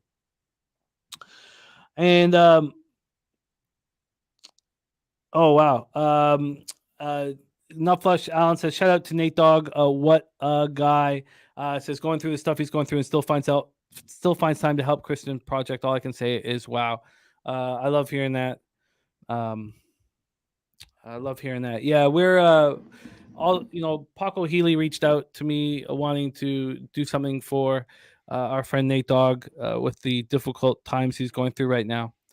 And we got some stuff in store that we'll talk to you guys about as we move forward. But yeah, he's a great guy, and now raising a 2-year-old daughter on his own here, it's not going to be easy for him, and it's good to know that we can be there for him. So we'll be talking about that throughout the week. We're putting something together right now. So we'll be talking about that throughout the week. Wine Time. King Al says, did anyone like the Liberty -7? Yes. Timmy OG gave us the Liberty -7 and the under 171.5, King Al. He's big on both those. And shout out to Nutflush real quick. If you're on Twitter, help out, Kristen. If you can, if you got a couple bucks. Like you said, I think she's almost there and heading back to school soon. So. Yeah, they're about a week and a half before school starting over there, and they are close to putting that together. San Bernardino, California. No one's helping her make the classroom a special place for those kids. From the district and the government. No one, they're not helping. So we're trying to help. Jose, could you put the link to Kristen's classroom fundraiser on the in the chat if anybody wants to help out? Would mean a lot to all of us. Back here though, Wine Time Sports says he expects Chase Silseth to actually pitch surprisingly well. This is a tricky guy. I mean, obviously to be 23 years old and to get here to the show is very impressive, but this was an 11th round pick out of the University of Arizona. This wasn't a really highly thought of prospect, and he just turned 23 2 months ago. It's not, so he's a young guy. He's fired his way up through the system. Yeah, quick. Yeah. Mm-hmm. Last year in Double-A Rocket City, he was dynamite. 7-0, 2.28 ERA, a 0.95 WHIP, had 110 strikeouts in 83 innings. It was dynamite. Went up to the Angels. So we saw him last year, and he got lit up. 1-3, 6.59 ERA. They probably shouldn't have brought him up. Probably should have put him in AAA. This year he's been at AAA Salt Lake City, and he's been excellent. 2.79 ERA, 1.024 WHIP. That's at elevation in the Pacific Coast League. So he's been very, very impressive. Flex 305 says Callie is a mess. Says good luck, Kristen. He's going to donate. Thank you, Flex. Oh, yeah. That's wonderful. Absolutely love that. Yeah, Dabby Cab says when you donate, you get to leave a message. I like it. He said you better listen to Mom Nut Flush. I like it. Mine was a little kinder, my message, but I respect that, Dabby Cab. Okay, but let's get back here with Chase Silseth. What the hell is Chase Silseth going to give you? 18 2/3, 15 Ks, and 13 walks. But we've just gone over his numbers in the minors. He's been very, very good. Carlos Rodon does not look great. When is he going to start paying back the Yankees for their investment? 5.23 ERA, 1.16 WHIP. Now it's just through 2 starts and 10 1/3 innings. His last start was in Colorado. So, I mean, it's a tricky place to pitch 4 and runs over 5 innings. So his last appearance, he told the kid, Paco told the kids, Leche. I love it. So Chase's last start, it's a bullpen day, as far as I know. I don't know how long Chase Silseth will be in. Maybe One Time can answer that.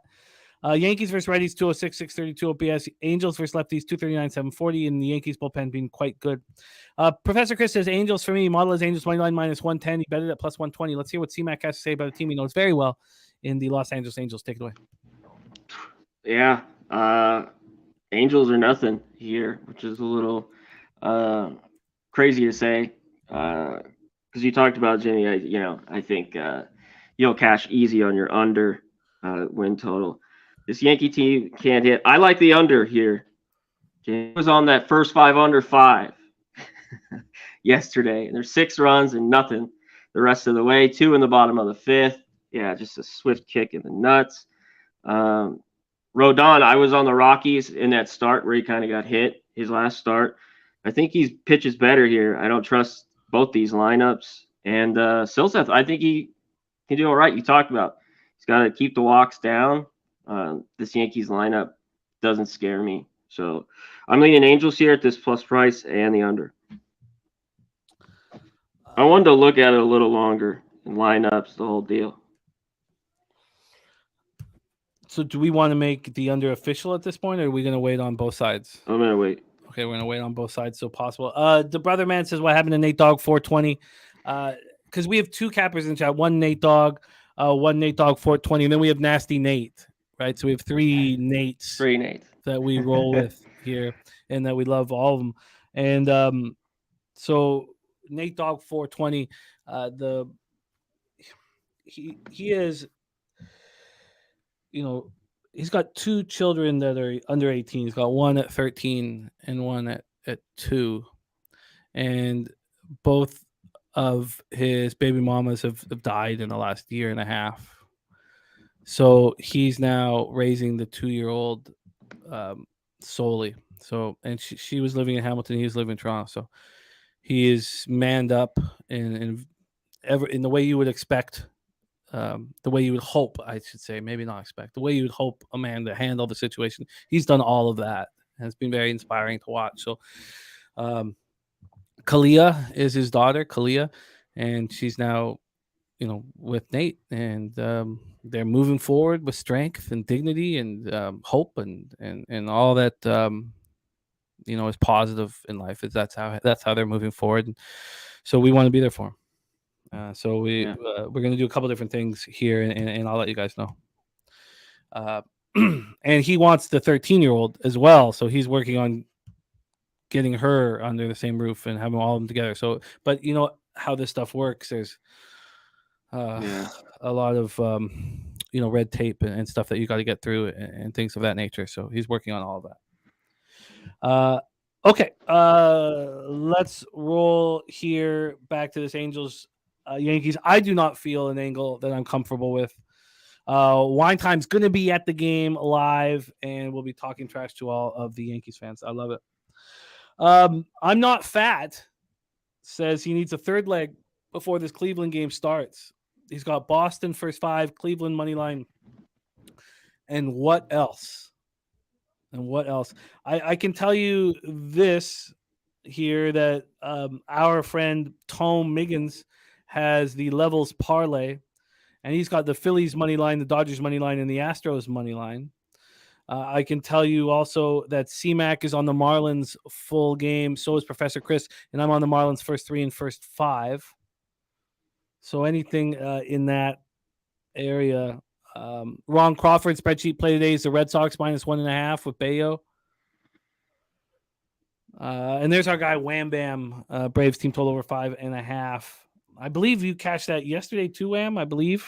Joe Yurkovich likes Rodon outs over 60.5. Says workload is increasing. He is an ace. Yeah, I agree he's an ace, but I'd like to see a sign of it. All right, let's move on. 7:07 p.m. Eastern. San Diego Padres 45 and 50, 20 and 27 on the road at the Toronto Blue Jays 53 and 42, 26 and 19 at home at the Rogers Center in Toronto, Ontario. I don't have futures on the Toronto Blue Jays. I told all you guys that the date, I set the date at the beginning of the year because we had a very tough opening schedule. Said June 23rd.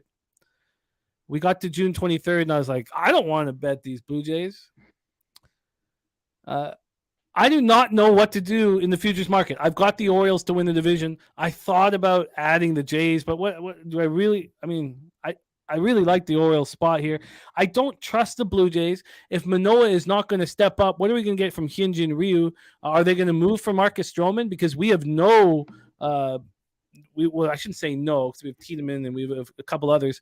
By the way, our number one prospect in our organization, Tiedemann, the pitcher, is family friends with Nolan Nose. Nolan Nose grew up with him and babysat for him and all that stuff. But we don't, after him, we don't have a lot of highly thought of prospects in the organization. So I don't know what to do with the futures market here. And before they went on this run, I kind of thought, just bet them. Why don't I just bet them in the wild card and just roll it over? Rather than having a futures on. And I think that's what I'm leaning towards doing. At this point, I'm leaning towards having nothing involved. But I have friends messaging me in Toronto saying, time to get on them is now and all this shit. But let's go. Yu Darvish versus Jose Barrios. One thing about the 4-man rotation that the Jays had was it really bothered Bassett and Barrios. And when we had the rain out about a week before the All-Star break, Barrios got his 5th day and was lights out with the extra day rest. He was so good. And I think that the break was very good for him. I also think Yu Darvish is better than his numbers indicate, and we got a little taste of that in their 8-3 win at the Phillies. Also, Barrios wasn't listed as the starter last night. It was PCC, and I thought we all knew that he was going to be the starter. So and it's still PPC. Is there a chance he's not the starter here today?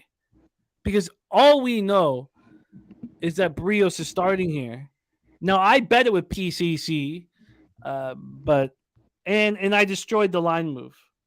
The under 5 is at -120. I got under 5.5. Now it was -125.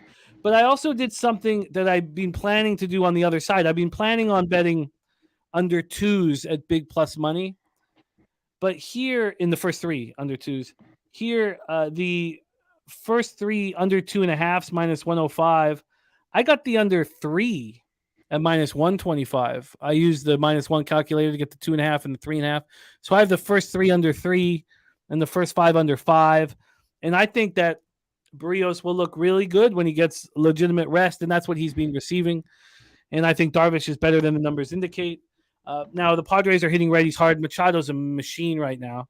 251, 771 OPS versus righties since June 1st. But Barrios at home this year, 2.83 ERA. He's been very good. Blue Jays versus righties since June 1st, 252, 738 OPS. Padres bullpen, 4.64 ERA. The Padres are 0-9 in extra inning games this year. They have the worst one-run record in games within 1 run in the entire league. Any Padres fan must lose their mind watching this team play. So that's the situation. The roof will be open. So let's take a look at the weather and then hand it over, and the quick line movements handed over to our guy C-Mac. This is a game very near and dear to my heart. 73 Fahrenheit. That's nice. 6.7 miles per hour out to left. Dies down to 5.6. Ballpark Pal has Rogers center plus 4% home runs, -5% runs. Then the line history here and the cash flow. Let's go there. The money line has the Jays opening up at minus 108. They're now minus 115. 7 cents of movement there. And the total opened up at 9. I knew it was 9.5, so I'm just looking at Pinnacle, but it was 9.5 at Bet365. Let's go over to this here. Pinnacle has moved it to 8.5. This opened up at 9 at a pick'em at 4:50 p.m. I'm not entirely sure why I was offered the 9.5, but I bet. Oh, here it is. It jumped up to 9.5 at 2:52 a.m. here at Penny. It's at 8.5 now. So we have a move to the under and a move to the Jays. Cash wise, 84% of the tickets, 85% of the cash on the under. I like that, and I like the move towards the under. And then from a money line standpoint, we have 64% of tickets and 82% of cash on the Jays, which tells me that Barrios is going to pitch well. Take it away for us here, C-Mac. Rogers Center in Toronto, Ontario. Padres, Jays. That's what I thought too last night and this morning when I saw him. I kind of like the under in this game too, but I like the Jays a little bit better. He's just been so good at home. I'm going to back him. And, one thing you could do too with him is just, right away on that first inning, usually with him, especially if the curveball's working, he can just dominate. And Darvish, that last game he pitched on the road was pretty good. Padres won. You talked about the bats have been better for the Padres. Soto's been heating up too. Machado, look at a few props there. But a few guys have hit him. Springer and Belt, you can go through those numbers, have hit Darvish hard. I just think this is a good spot for the Jays at this price, and I'm probably going to move on. Well, I like the sounds of that. The thing is you can say that about any team that you cheer for, is every time they look like they're going to go on a roll, they fall flat. And I wanted to fade them yesterday. I didn't bet them, but I got off fading them first 3 and first 5. There's our guy, Mark Schillingberg, took a shot on Cleveland, cashed with them last night. So he took a shot with Cleveland. Cleveland moneyline team total over 4.5. Kelly McInnes has a nut bar parlay. 6 games, all run lines there for a huge score. Lamont Williams, max bet, Miami moneyline. Oh, I love seeing that. Oh, that works perfect with all of our action. C-Mac also on that as well. I haven't bet yet, but maybe I should just get in on that. I gotta maybe see if the line is moving. Is the line moving? Oh, yeah, I'll look at that on my own. But Mike, I'm saying Darvish 0-14 straight up on the road when he is a small favorite or dog, and the line was longer than minus 150 last head-to-head meeting. DC Capper also on the Jays minus 120. What do we want to make official, or are we going to wait on this one, C-Mac? Yeah, the only thing I'm waiting on is if I'm probably just going to take him. I don't know if I want to go first 5, and I don't think I want to lay the half for the plus money. But I'm going to be on him in some sort here. Okay. Jays, I'll let you know. All good. We have time. We're 5 minutes away from game 1 starting in the Guardians game, a game that's very important to my day here. All right, let's move on. 7:10 p.m. Eastern. Next up for us, Chicago White Sox 40-56, 19-31 on the road at the New York Mets 44-50, 22-21 at home. Joe Yeager says he can get Toronto minus 12 now. Thinks the line's moving towards San Diego. If that's the case, interesting. I'm very comfortable with my position. City. Well, I don't like the juice that I'm paying, but so it makes me a little uncomfortable. Citi Field in Queens, New York. We have Touki Toussaint going up against Justin Verlander. Let's take a look at the weather in Queens, New York. We have 76 Fahrenheit, 5.2 miles per hour out, between 4.8 and 5.3 miles per hour. It's funny, the things that pop in your head when it shouldn't. We've got to be folk, but God, how funny is Dave Attell? Is for the New York comics, like, there's so much talent in New York, but I don't know if anybody in North America is funnier than Dave Attell. Yeah. I mean, sure, Chappelle is like, yeah, he's the just greatest. Chappelle. I mean, you can't. But let's if you cut Chappelle out of it, is Dave Attell the funniest comic in North America. And ask all the comics. Oh yeah, That would be their answer. I've seen him live, God, maybe 10 times, and saw him when I was at Just for Laughs. I saw him live, 4 or 5 times when I was there, as well.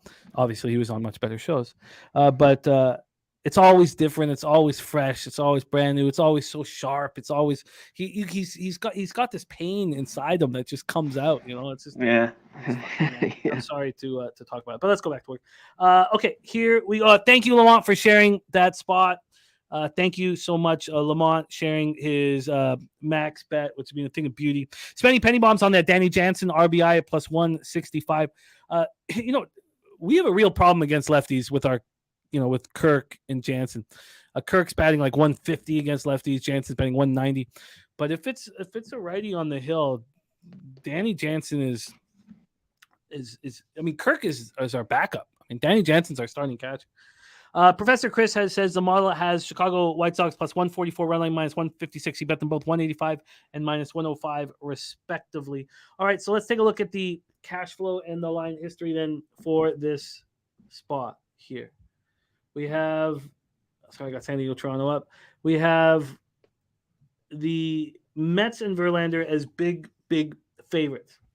Open up at minus 205. That's exactly where they are right now, minus 205. Let's take a look at the total. This total here opened up at 8.5 at most books. Let's see if it opened up at 8.5 at Pinnacle as well. And it moved to 9 at 9 this morning. So we have a move to the over and no movement on the total. We have 35% of tickets and 54% of cash on the White Sox. So we have, some sharp action on the White Sox. And that is the reason why the total has not moved. The money line is not moved. 23% of the tickets and 50% of cash on the over. Look at that. 77% of the tickets are on the under, and we have it's 50-50 with the cash, and we have a move to the over. So Tukey versus Verlander. Tukey's last appearance was July 14th. His last start was July 8th. He's been pretty good in 24 innings this year, but his K to walk ratio is an issue, and it always has been. 22 Ks, 18 walks, but he's only allowed 1 jack in 24 innings. His last appearance was July 14th. It was in a 9-0 loss at the Braves. He came in and threw 5 1/3 and was good. There was nothing on the line at that point. They were so far behind, but he was good. His last start was July 8th. He went 5 innings at home against the Cardinals, and he looked very good there. I think Tukey's going to cherish the opportunity to pitch against Verlander at Citi Field. But I worry about that K to walk ratio I always have with him. Verlander, 3.72 ERA, 1.23 whip. Coming off a 6-0 loss at home to the Dodgers. He allowed 3 earned runs over 5. On the road, I don't know why I've got this road. That's my fault. I've got this road information there. White Sox versus righties, 232, 694 OPS in June 1st. Mets, 236, 736. He's been very good at times at home. And he started off well at home. But and Robert Franklin looking at first 5 under 4.5. I can't wait to hear your breakdown. Take it away for us here, C-Mac, White Sox, Mets. Yeah, Verlander, that last start with the Dodgers kind of got out. He had 6 walks. I was watching that. It was for him a little bit crazy. That's the one thing here, Jimmy. I think the White Sox could be a little live. Obviously, the Mets, huge number. Haven't been hitting anything. Finally broke out last night. A ton of teams did, even the White Sox. Crazy 11-10 game. Tukey, it just scares me, the walks, like you mentioned. He has 4 Ks, 4 walks. That always, scares the shit out of me. But this number is huge. Mets just aren't a good baseball team right now. And I have a tough time, though, putting my money right now on the White Sox and trusting their bats. It's like, man, they've really shit on me at times. So in the end, I just had to be off this one. And that's interesting. I kind of go to the over, but we got 9s basically everywhere. And talk about my total struggles lately. I'm going to stay away. Feels like yes, you are, Paco. You are live now. You are live now. It feels like this is a sharp over. It's hard for me to say that when we're just coming off an 11-10 win. Doesn't there have to be recency bias? involved. Yeah, that's and it all kind of comes back to do we get all these unders today? It's still hot. Do we get more days? Because I've seen a few days like this every year. Mid-July where there's 4 days where there's a ton of runs. Yeah. Clearly, could the books be concerned about losing money on totals yesterday, or God, this is telling me this game's going over. 23% of the tickets on the over, and it's gone up to 9. I don't trust Verlander, and I don't trust Tukey. Did the bats heat up in a real way? Possibly. I think this over is. I think I'm going to move on the over. The Mets bullpen 4.40 ERA. The White Sox bullpen since June 1st. White Sox bullpen 4.19 ERA. I think this is a sharp over, and I get it. I get it, especially after two teams that have struggled offensively, maybe found something yesterday that would continue today. Rocco Rogers, K parlay of the day, Verlander 5 or more, Erod 5 or more, -130. All right, I'm going to move on the over 9 in that one. Let's move on. 7:10 p.m. Eastern. Next up for us, San Francisco Giants at Cincinnati Reds, Great American Ballpark in Cincinnati, Ohio. Shout out to our Nut Flush Allen who gave us the winner. Gave us a beauty winner with the Reds team total over yesterday. Ross Stripling versus Graham Ashcraft, a very interesting spot. We've been told about Stripling. There's our guy Rodney Barton in the house. We've been told that Stripling has demanded. He's talked to Kepler, and he's like, "Look, I'm a starter," and he this means a ton to him. And he signed a big contract. I know it was a very short term contract, but a lot of money, and he wants to show out. Is he capable of doing it? I don't know. He allowed 2 earned runs over 4 2/3 in his last start at the Pirates. And then you have Ashcraft, who has now had 3 really strong starts in a row. Coming off a 1-0 loss at home to the Brewers, 6 innings, 5 hits, 1 earned run. He's not trying to get strikeouts. Sure, his numbers are terrible, but man, Ashcraft, I think, is probably bet on right now. Reds versus righties, 251, 776 OPS. Giants, 238, 710. And both bullpens have been quite good, especially the Giants bullpen. So this one is a fascinating situation. First off, 82 Fahrenheit, 8.1 miles per hour right to left, down to 6.9. And it's sticky. A ballpark pal expects offense at Great American Ballpark, plus 32% home runs, 4% doubles, plus 16% runs. Rand saying over. Now, DC Capper on Cincinnati -105. So let's take a look at the line history and the cash flow and then hand it over to CMAC. We've had a big move to the Reds. They open up at plus 109. I guess not as big a pinnacle. They open up plus 109. They're now -103. So 12 cents of movement towards the Reds. And then Ashcraft. This opened up at 11 and has dropped to 10.5. And it actually, so it opened up at 10.5, up to 11, 10.5. So bouncing back and forth from there. But we actually have had 8 cents of movement to the under at 10.5. And then let's take a look at the cash flow. I think this will be illuminating here, seeing where the money is. We have 86% of the tickets, 87% of cash on the over. But this is dropping. And then money line wise, we have 66% of tickets and 90% of cash on the Cincinnati Reds. Oh, I'm really interested to hear your thoughts. Take it away. Stripling, Ashcraft. I think I'd like to get involved in this one. Take it away. Yeah, I like to get involved here with the Reds.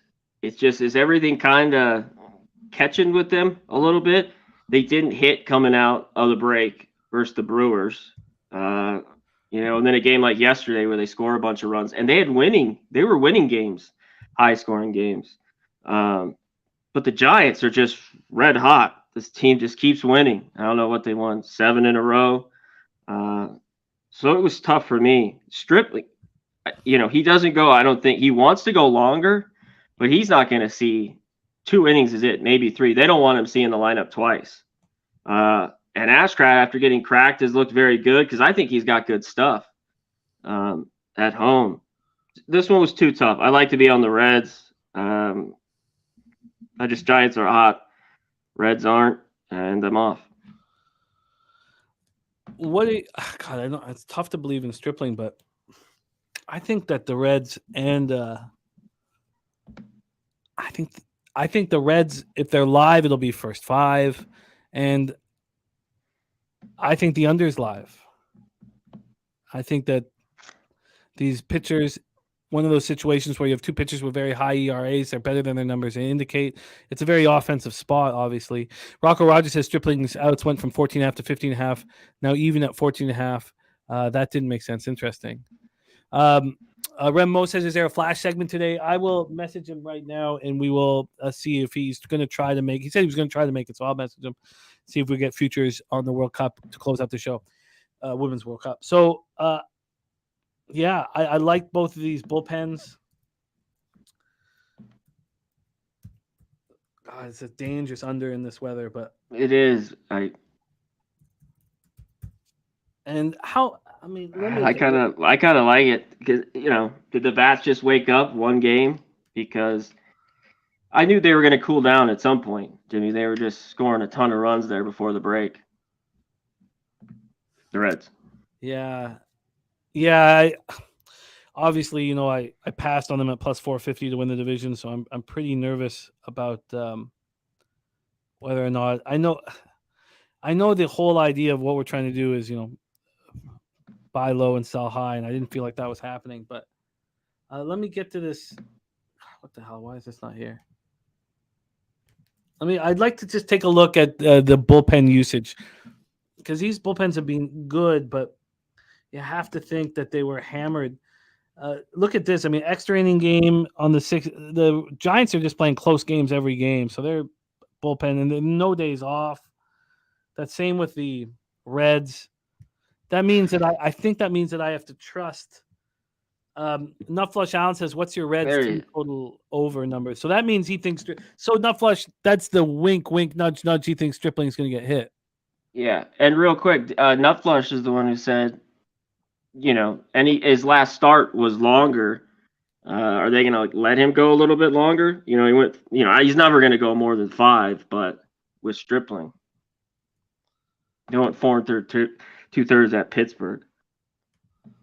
I would like that's the hint that he thinks the Reds can get to Stripling here. I'd like to see we're through 4 outs here. So bottom of the first, 0-0. He'll look good, and Savali struck out the first batter. We're delayed in Baltimore. This first 5 total opened up at 6 and was there until 8:19 a.m. It keeps moving towards the under. Now at 5.5. Professor Chris says, I got the Giants again today. Model shows Giants money line minus 163, bet up minus 110.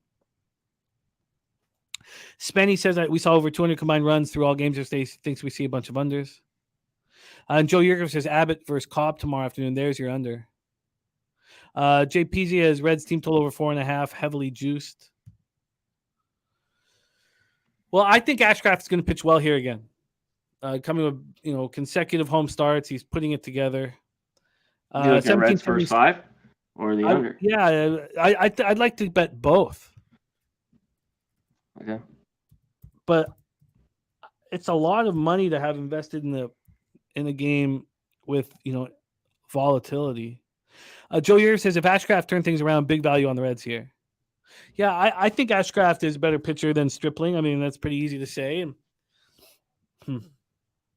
Okay, I'm very, very close to moving on the first 5 under 5.5 and the Reds first 5.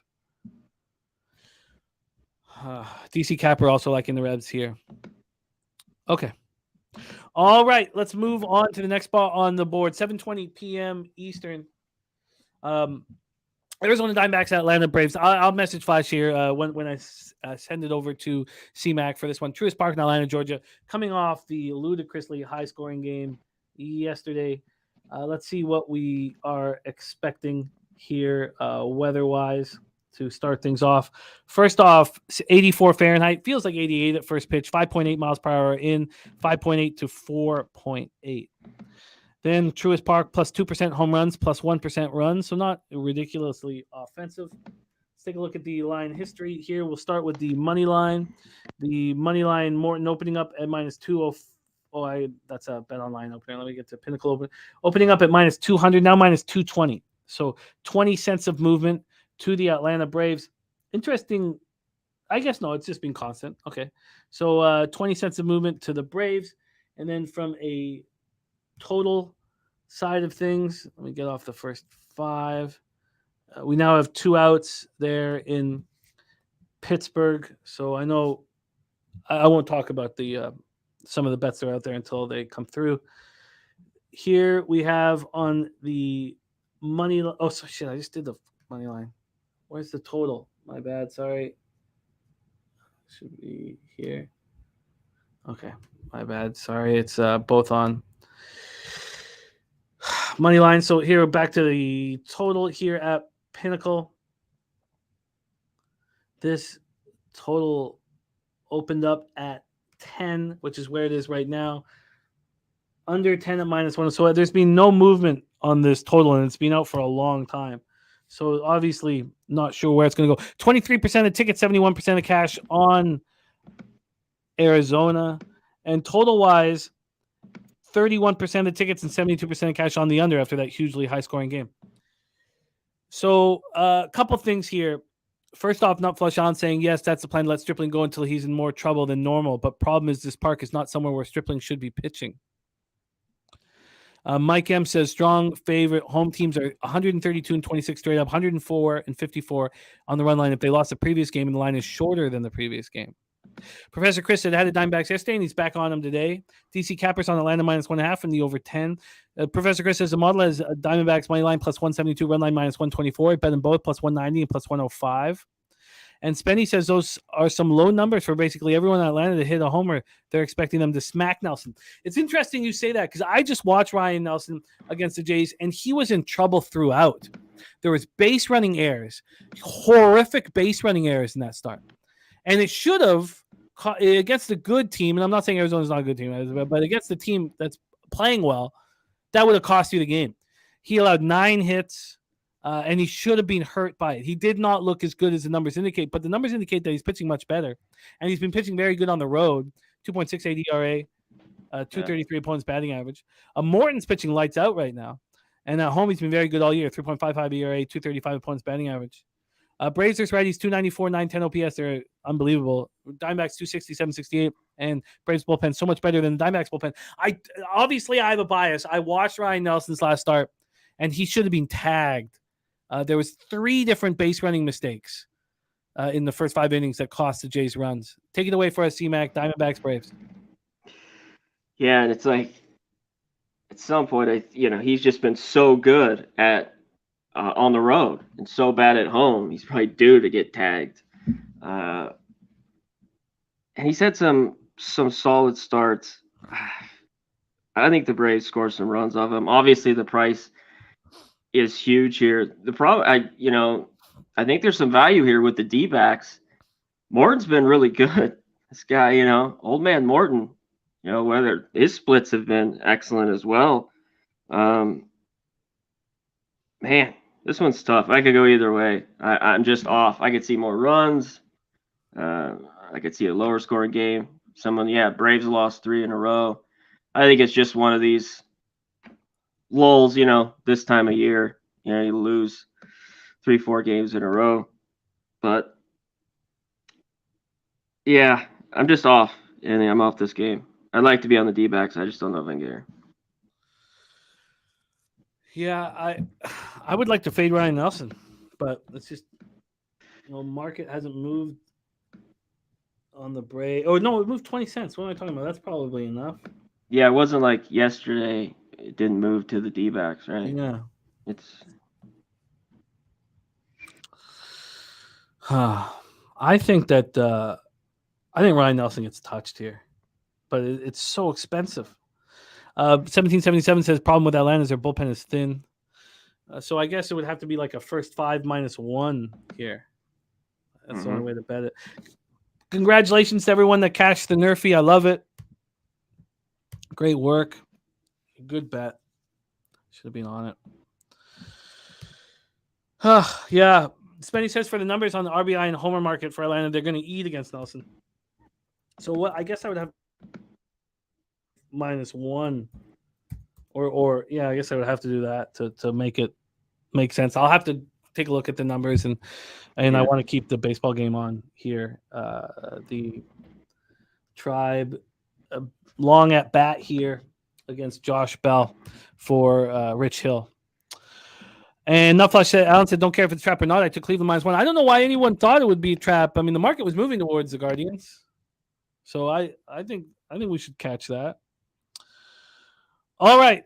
Flex saying, can't wait to sweat every game in the playoffs. Rays are going to have to score 10 plus every game. Okay, let's move on here. Next up for us, and we have 3 games left on the board here today. And I will find out here about Flash in a second. I just messaged him. 8:05 p.m. Eastern. Washington Nationals 38-57, 23-25 on the road. The Chicago Cubs 44-50, 23-25 at home. We're at Wrigley Field in Chicago, Illinois. Trevor Williams going up against Kyle Hendricks. Hendricks. There's our guy Jeffrey Blue in the house. What up, Jeff? Williams, Hendricks. Let's take a look at the weather in Wrigley to get us started. We have 73 Fahrenheit, 7.2 miles per hour right to left, slightly out. Stays between 6.7 and 7.2. Let's go over to Ballpark Pal and see what we are dealing with over at Wrigley.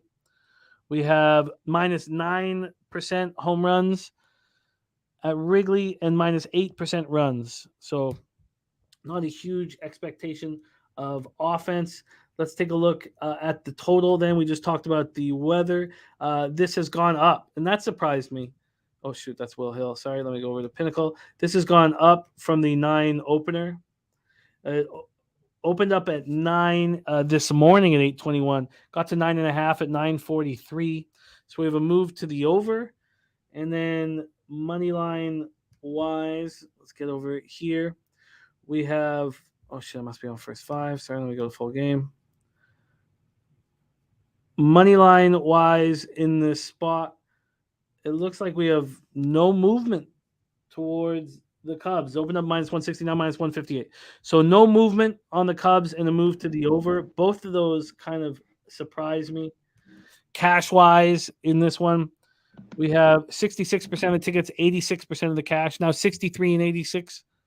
So big bets on the over and market trusting it. Then 51% of the tickets, 83% of cash on the Cubs, but the line not moving towards the Cubs. Trevor Williams, last start was rain issue, so he only went 2 2/3, allowed the 1 hit. It was a solo shot. Also 5 strikeouts in 2 2/3. On the road, 4.66 ERA, 293 opponent's batting average. You know, he's a tough guy to watch if you got money on him. His eye test, he looks awful. Then Hendricks, 3.57 ERA, 1.09 whip. He's coming off an ugly performance at home versus the Red Sox. Now he has back-to-back opportunities at home. But at home, he's been hit 4.85 ERA, 295 points batting average. I don't remember last time Kyle Hendricks was that bad at home. Nats versus righties, 256, 699 OPS. Cubs, 244, 702. Nats bullpen an atrocity, 6.56 ERA since June 1st, while the Cubs bullpen 3.48. Take it away for us here, C-Mac, Nats, Cubbies. Yeah, Hendricks, you mentioned, especially his last couple, have got hit. I wasn't on yesterday, but the days before that, and obviously with the lefty on the mound, and I was kind of kicking myself. They didn't score again, though, the Nats. So that would have lost. But all the days before, I was taking the Nats team total, and definitely against the lefty. And it's been cashing. Williams had 1 start already. It was at home against the Cubs, 5 1/3. He didn't give up anything. You know, I get back. The guy's just serviceable. A couple serviceable pitches. The over's been money, though, for the Cubs. I think it's, you know, they've just been over team lately, especially at home. Just seen a ton of overs. I think we see some runs here. I lean over. But I'd be on the Nats here, first 5, if I were on the side. Yeah. Hendricks, I guess, is just vulnerable. You know? I'm surprised Ballpark Pal doesn't expect a ton of offense. I guess I'm going to stay off, but I don't want to be leaving money on the table. The market's telling us runs are going to be scored here again. These bullpens are so bad. Well, not the Cubbies bullpen. Johnny K is on the under. I don't have a sharp enough read on this one. I can let this go. Eric Jones leaning on the under. Okay, I can let this go. Let's move on to 8:10 p.m. Eastern. We heard from Jose Bouquet that he had interest in this next game. Detroit Tigers 42-52, 22-27 on the road. At the Kansas City Royals 28-68, 15-34 at home. Kauffman Stadium in Kansas City, Missouri. Welcome back, Jose. Eduardo Rodriguez versus Ryan Yarbrough is our situation here. Two lefties on the hill. Two lefties that are pitching well. Eduardo Rodriguez looked like a Cy Young Award winner until he got hurt. And then he didn't look good in that first start back. He looked better in the second start. I expect him to look good here. And Ryan Yarbrough, was injured to start off the year. And his last start was very, very good. So I expected the market to move towards the under. That has not happened here. It's been the opposite. And it threw me for a loop. And C-Mac talking about the totals on the airplane. I was losing money 2 days ago, 30,000 feet in the air. I bet the Tigers Royals first 5 under 5 at -110. It went down to 4. I beat the first 5 by a full run, and I lost badly. Just enough to make you want to smash something. 87 Fahrenheit feels like 97. 7.2 miles per hour in, between 7.2 and 5.5. A ballpark pal has Kauffman Stadium minus 19% home runs. We know how hard it is to home runs there. I got in a conversation, I forgot with who in the chat was saying, because I was saying Kauffman Stadium, a hard place to score, and he was saying it's well known to be an easy place to score, but doubles and triples, not home runs. Plus 13% doubles and triples, plus 10% runs. This is the 4th highest offensive situation expected today. From a money line, that's the wrong one. From a money line standpoint, we've seen no movement here. Detroit opened up at -141. They're now -145. So very, very slight movement there. There's our guy DX Filer in the house. What up, DX? Then from a total standpoint, this opened up at 8. It looks like some books have not pushed it to 8.5, but Pinnacle did at 10:35 last night, moved it to 8.5. So maybe the line is just too low at 8. Eric Jones saying under in Noli No's voice. That's what I thought too. But I think I'll just, depending on what Jose and C-Mac say, I think I'll let the market just take me off of this spot here with the cash flow. We have 90% of tickets on the Tigers and just 61% of cash. That's telling me that Yarbrough is going to be pretty good. From a total side of things, we see 84% of tickets and 72% of cash on the over, and it's moved from 8 to 8.5. Rodriguez, 2.70 ERA on the road. I think he's going to be better. As I said, Yarbrough has bad numbers, but that last start was I think he's much better than his numbers indicate. Tigers are hitting lefties somewhat. Royals aren't, and the Royals bullpen's an atrocity. Jose, did you move on this game? I haven't yet, and I've been staring at it for a while. I've been on the first 5 under here, just looking at it. Eddie's faced the Royals before, 5 innings, 8 hits, 4 runs. Only 2 of them earned in a 4-1 loss there. Ryan Yarbrough, like you mentioned, coming off of a good start. I think he can pitch well in the beginning while he's not tired or anything, going and doing his thing on a Tigers team that doesn't hit lefties well. 21st full season, 96 weighted runs created plus. The Royals numbers against lefties were interesting because just this month, only 74 plate appearances, a super small sample size. They're 173 weighted runs created plus, best in the league. But if you just extend it out to Jimmy's June 6th, you'll see that they're 26th, 81 weighted runs created plus in that span. Full season, they're 26th, 91 weighted runs created plus. So maybe they're just hot. Maybe they just faced a shit lefty. I can't see who they faced recently, but I lean first 5 under here, and I've been sitting here just staring at it for a while, like I've mentioned. The market in this game, totals-wise here, is interesting as well. 84% of the bets and 72% of the money on the over. So it's just it's been a tricky spot for me. Yeah, I thought this would be. I thought I was going to bet this. My only thought, and maybe C-Mac can touch on it, was maybe the 8 was just lying too low. That's what I So was thinking. take it away, C-Mac. By the way, we're through 0-0 through 2, and here comes Dick Mountain strolling towards the hill. Take it away for us here, C-Mac. Tigers Royals. Yeah, I think the 8 was just a little bit too low, and it's just I don't trust these offenses at all. But lately, both have been a little bit better. The Royals too, like you talked about in the short term. This is just ugly. I talked about I don't want any totals. I don't want this one at all here, so I'm off. Yeah, I'm gonna. Yarborough's been, not great home, but he's had a few good starts. I don't know here. I want off.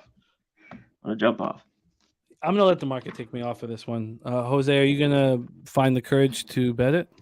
We'll see by my show time at 5 p.m. Eastern. I don't know if I will or will not. Hopefully, we'll have more of a market size to see if I'm going to be on it or not. But I don't think so as of now. Though I do have a potential double up in the next game, though. So maybe I can be as of use in the next game. Stick around then. Our final game here on the board, 9:40 p.m. Eastern. Minnesota Twins 49-47, 23-25 on the road at the Seattle Mariners 47-47, 26-23 at home. We're at T-Mobile Park in Seattle, Washington. Joey Herbert says no gift today, not being greedy. It's a big winner for us yesterday, and he was so bang on with that gift. All right, let's start with the weather here, and god damn, did this just hurt so bad, this final game of the night here, just being so wrong on the total immediately. I felt like Wu was vulnerable too, and not as good as numbers maybe indicated. A lot of these young pitchers, they look so good for the highest thought of for 4 or 5 starts, and then you start getting enough tape on them, and then you can violate them. 75 Fahrenheit, 8.2 miles per hour left to right, slightly in between 8.2 and 6.9 miles per hour. Let's talk ballpark pal in Seattle. We have, where are we? T-Mobile plus 1% home runs, minus 1% runs. So nothing big and interesting here. Another low total. This one opening up at 7.5. Actually, open up at 7. Wow, yeah. Open up at 7, moved to 7.5. And it's juiced quite a lot to the under. When it moved to 7.5 at first, minus 114 to the under, and there was still money coming in on the over, but that stopped. Now minus 119 to the under, 7.5. And from a money line standpoint here, over here, from a money line standpoint, we have a move slightly towards Kenta Maeda. The 10 cents of movement towards the Twins. Wow, that's a big move towards Maeda, a surprising one. Nice. Arthur Mee Jr., keep getting that cash, man. I love hearing it. Good work. Let's move over to the expectations or where the cash lies here for this one. We have 8% of the tickets and 32% of the cash on the under. But, it's moved to 7.5 from that 7. And then cash-wise, 66% of the tickets and 90% of the cash on the Twins, telling us here that Maeda is going to pitch well, which I don't know. He's been better on the road than he's been at home. The sample size has been small, but I think maybe this is more of just a fade of Luis Castillo, who's just not being dominant. He's not being elite. At home, he's throwing 71 in the third innings. He's only 112 in the third overall this year, so he's had a lot of home opportunities, and he's been much better at home than on the road. 5-3, 2.65 ERA, 192 opponents batting average. Twins are hitting 248, 756 OPS. Mariners just 223, 707. That's since June 1st, with the Twins bullpen at 3.66 ERA. Mariners 4.45. A possible double up here for Jose. Let's hear it. Take it away, Jose. Twinkies, Mariners. Yeah, I've been on the Luis Castillo train that has not been good this whole year. Dabby Cab and I have talked about this frequently. He's like, "Oh, what are you talking about? He got a 2 ERA." I'm like, "No, he's not been that great this year, though." And we've been fading him, making money. We faded him last time, made money, and I wanted to fade him today. I was very close to taking the Minnesota Twins here in like a first 5 aspect. But Kenta Maeda is just a guy I've been just dead wrong about this whole kind of year. I said he was one bad start away from being in the KBO, and he's been just flat good this year after some like rocky starts. His last start against Oakland was only 3 innings, 3 earned runs, whatever. But I like his last start before that against the Royals, 7 innings, 3 hits, 2 runs, 1 of them earned. I don't trust him here. I am going to give the Mariners offense a little credit here. They're 9th, 116 weighted runs created plus this month against righties. So I was looking at overs here. I think Vitalis is saying right there, he said I won the over last night in the 3rd or 4th, thinking about doing it, or he's going to be on it again here. I thought the same thing. Over first 5 in full game here. Market-wise, in this issue, the issue here is 91% of the bets and 68% of the money on the over here, and I haven't seen much movement. I don't know about you guys. Would love to hear your thoughts on that, but I do like both overs in this. Yeah, I get it. By the way, there's a runner on 3rd with 1 out. Let's get this home, baby. Fuck. Yeah, I get it. I mean, as you're sitting back waiting for Castillo to shove, and this would be his opportunity to do it. The market telling us, "Oh, you son of a bitch, you fucking bum." What happened? I struck out against fucking Rich Hill. You struck out against Rich Hill. Take it away for us, C-Mac here. Twinkies, Mariners. You strike out against Rich Hill. Bomb. Curveballs everywhere. I get it because the 7 I think is too low. But yeah, like if this would move to 8, I don't know. I think Castillo can pitch well here. I'm kind of looking at the under. I just don't love the 7.5, and I just haven't had a ton of success. I was talking about earlier, especially lately, but even this year.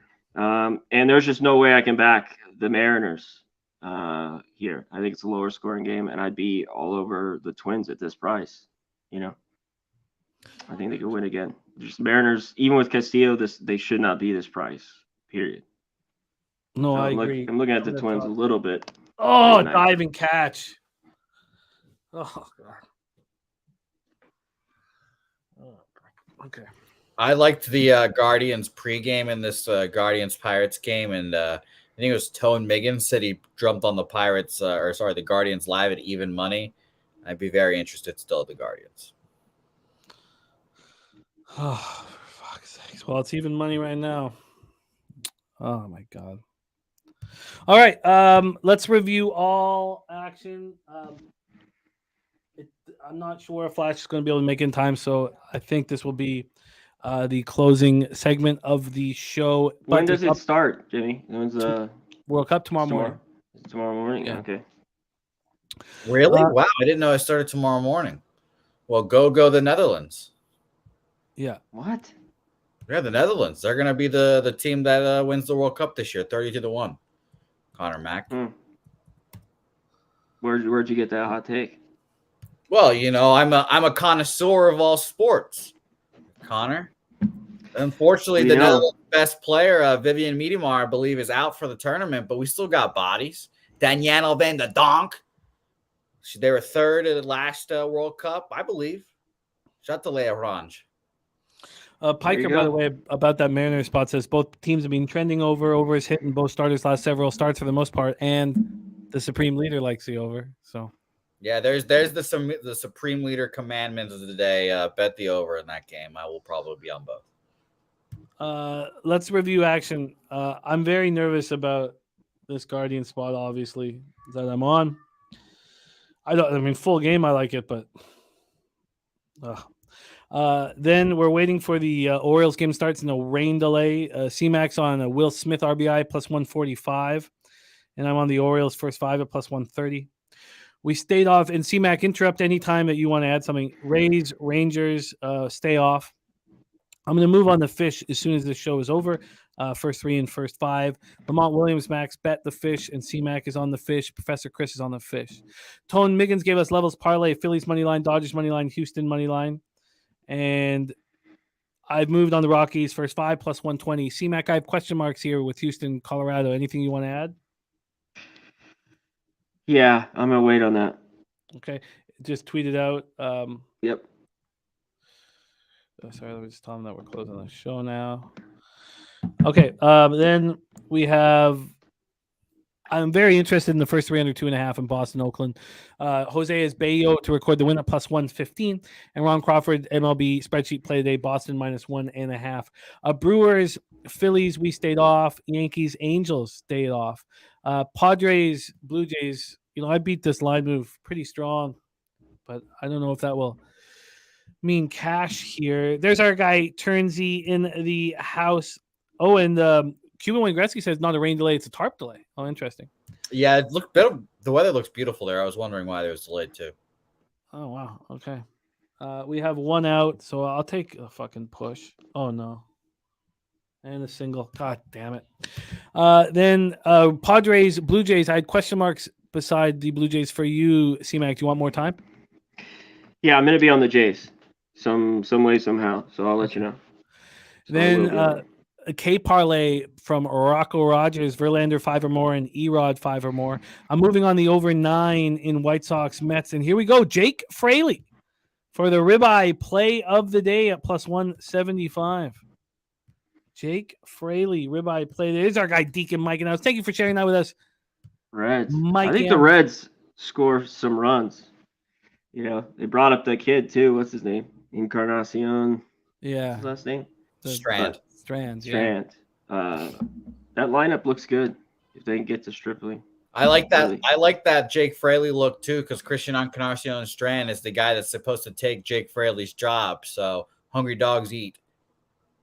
Oh, that's legit. I guess Nutflush's take on Stripling should take me off of the first 5 under 5.5 in Giants Reds. And I should only bet the Reds first 5. But I'm going to spend a little bit more time on that. But I assume that's what I should do. Braves first 5 -1 for me. I think Ryan Nelson gets touched. And then we can stay away from the Braves bullpen. Nats, Cubs off. Tigers, Royals off. And Twinkies, Mariners off. But have you moved on the double up for the Mariners, Twinkies? Jose, have you moved on it yet? Yeah, I'm gonna move on it and tweet it out here soon. I've got 103 and for the first 5 over 4.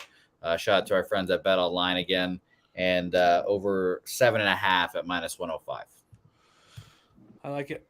All right, there is our show for today. Cuban Wayne Gretzky has Fraley going yard. Speaking of yard, 2-2 count here for Savali versus Hedges. Come on, it's Austin Hedges. What did he do? Fly out. All right. This is what my fucking baseball season has come to. Cheering for a fucking push.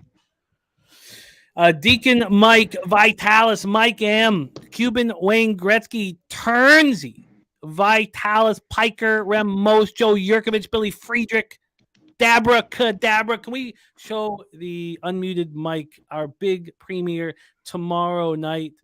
Can't wait to see that. Very, very excited about our new show, The Unmuted Mike, premiering tomorrow evening. Kelly McInnes, RVD 420. Thank you guys. Saturated, Johnny K. Arthur Mead Jr., happy birthday. 50th birthday today, Arthur Mead Jr. Happy birthday, my friend. Rem Most, Robert Franklin, Bobby Boucher, Cashman 19, Spenny Penny Bombs, Eric Jones, 1777 Memorabilia, DC Capper, Serious Business, DX Filer, Eric Jones. Thank you guys. Equinimus, all of you guys. We have no show without you guys. JW, liking the Cubs team total over. JPZ on Cleveland money line. Get out of this. 1-1 count. Sawinski going to get me right in the fucking bottom mouth. Is that what's going to happen here? Flex 305, Nut Flush. Thank you guys so much. C-Mac, love having you here on the show, my friend. Any last words for the Cappers here supporting the show? Yeah, shout out to the chat. I got to say, we got to get a few more in the green. Shout out to the people all in the green. Mike M, Nut Flush, Cab, and his show. Is the show live or is it taped? His unmuted mic. Maybe he can let us know with Miss Tush tomorrow night. But shout out to everyone. Appreciate being here. Billy, Joe Yurkovich, all you guys, Poker, everyone here. Robert Franklin, my dude. Harley Angel, what's up? Thanks for having me. Is Flash here? Flash has joined us here Beautiful. to give us some World Cup futures action after he gave us Argentina. We all made fucking multiple thousands. That was very, very helpful. God, last year was so glorious. What's happened to this year? What the fuck has happened to this year? You lost your grit. Oh God, yeah. Fuck God. You know, Jimmy, I will admit, Jimmy, I watched the video of us taking shots at like 11 in the morning the other day, and you just looked grittier in Parkdale. So I think that is maybe a fact. You know, maybe you need to just go out there and hang out a bit amongst the crack houses again. And, you know, get that. Wow, he's saying you're living lavish, living soft. Yeah, it's like Conor McGregor, you know, after he got his multiple millions, you know, now, you know, he's just laying back. I need him back in the crack houses. I don't feel comfortable when I go back to Parkdale. I'm like nervous and like just want to get out of there. Deacon says you got to bring the pigeons back. I do not feel comfortable. C-Mac, awesome work as always. We're also doing our Monday Night Live back in business this coming Monday, so we'd love to have you on that show. It'd be all baseball, and we have Jays Dodgers for the late game too in that one. Yeah, that'll be really, really fun. So hopefully you can join us then. And the British Open video is up. It's up. It's our showcase video today, and as of last night, we put it on showcase video. So please follow our guy C-Mac's action there. C-Mac, thank you so much for rolling with us, my man. Respect.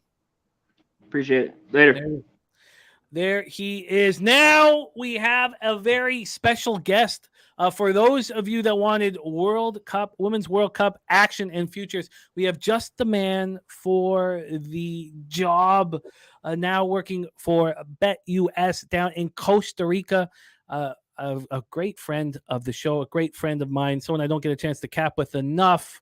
Please welcome from Costa Rica, our man Flash in the house. What up, Flash? How are you? Yeah, I'm good. I'm really good. I'm really looking forward to seeing some of these women running around the pitch, because I tell you what, they're absolute darlings, by the way. I don't care if they get beat 6-0 if I get 90 minutes of perv, you know what I mean?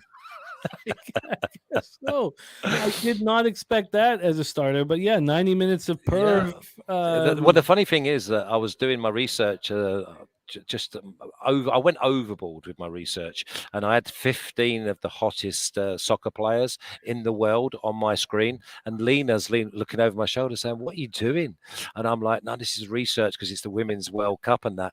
I suppose I went a little bit too far when I printed off and put some of the pictures up on the bedroom wall as well, you know.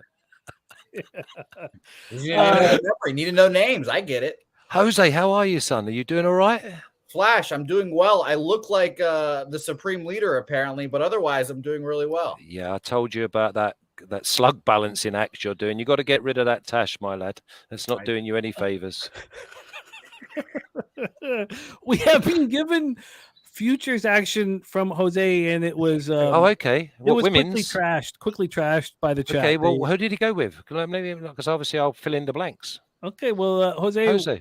I'm on the Netherlands, 33 to 1. Oh, yeah, get rid of him. Let's pull him. All right. Let's hear how we're going to get paid in the Women's World Cup. Okay, there's no value, and it's a bit of a trap, really, to go with the favourites, USA, because the big thing is that normally they're around minus 200. Now they've gone from plus 185 down to around plus 120, which is still one of those that's trying to suck you in for me. Frontline, aging, obviously Alex Morgan and Megan Rapinoe, they're going to be gone. Sophia Smith's going to obviously try and get some more minutes, but for me, I'm going to try and steer well clear of the favourites. They don't let goals in. So that means that we could see in the later stages of the tournament them get beat on penalties. So there's another one, and we'll go into that a little bit afterwards. The best team for me, the best footballing team, the best balance, and the best player all revolves around Spain. They're around plus 450, plus 500. Alexia Putellas has won the Ballon d'Or twice. She's been out injured, and now she's coming back fresh. And the Spanish will pass teams to death, and keeping the ball especially in Australia, is going to be paramount. So my first selection is obviously going to be Spain. Now, a lot of people are trying to shout out about Australia being the hosts. They play on the front foot. They've just beaten England 2-0. I put a line through England because the spine of their team is injured. Captain Leah Williamson out, ACL. You've got Beth Mead, who was second in the Ballon d'Or. She was the striker, scoring all the goals. She's not travelled neither. And Frank Kirby, who's the little magician in midfield, she's not there either. So I think it's going to be a tough task for the English. So Spain have now leapfrogged England into being second favourites. But at plus 450, I think Spain are a way to go. Now, the team that no one's talking about is Germany. How can you ever not talk about the Germans in any form of team competition? They got beat in the Euro final by England, but Alexandra Popp, who's probably one of the best goal scorers in world football, didn't play. And now she's going to play. So I think the Germans are around plus 850, plus 900. I would go Spain and Germany on the outrights to actually give me my run for my money. Now, if you want to get clever, a lot of people have gone for Australia being the hosts. The Matildas, they used to say from down under, men are men and women are men as well. But it's not like that now. They're real athletes. But they were around plus 1,400. They're now plus 1,000. But my angle would be to go with Sam Kerr. Sam Kerr to be the top scorer. So she could be top scorer and Australia still not get to the final. And she's around plus 1,250. So Sam Kerr is probably one of the most natural goal scorers in the tournament. And you can get her around plus 1,250 to lift the golden boot. Player of the tournament, go back to Spain again with the double winning Ballon d'Or winner, Alexia Putellas. And again, any good number on that, then that's a way to go as well. That is beautiful work here. Spain, Germany, Sam Kerr, top score. And who is the Spaniard player of the tournament? Alexia Putellas. It's spelled Putellas.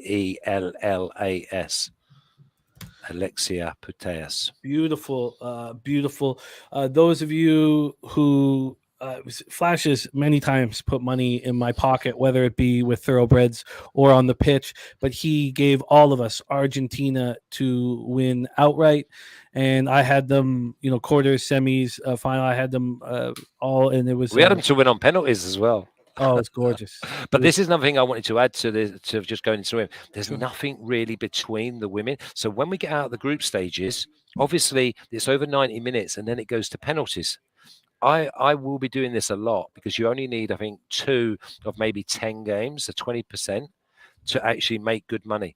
I won't bet many sides, but I will have like $100 on, just say it's USA versus England, right? Just say you can get 8-1 USA to win on penalties and 8-1 on England to win on penalties. There'll be many. I say minimum of 4 games after the group stages will be decided on penalties because goal scoring and it will be at a premium. So I see a lot of 0-0s, maybe a lot of 1-1s, but I see games decided on penalties. Now, if you've got $100 on each and he goes to penalties, you don't care who wins, and you're going to pick up $600 profit. Oh, it's a thing of beauty, a thing of absolute beauty. Thank you so much for making time for us. I know that you are so busy. Oh, it's British Open tomorrow. I'll be live on Twitter from 2 a.m. Costa Rican time. Oh, wow. 4 days. Live on Twitter. Let me put your Twitter handle. In the chat right now so we can get all of our guys to follow you. Flash, anything else? Any other spots we can find you? Anything else you want our fan base to know about?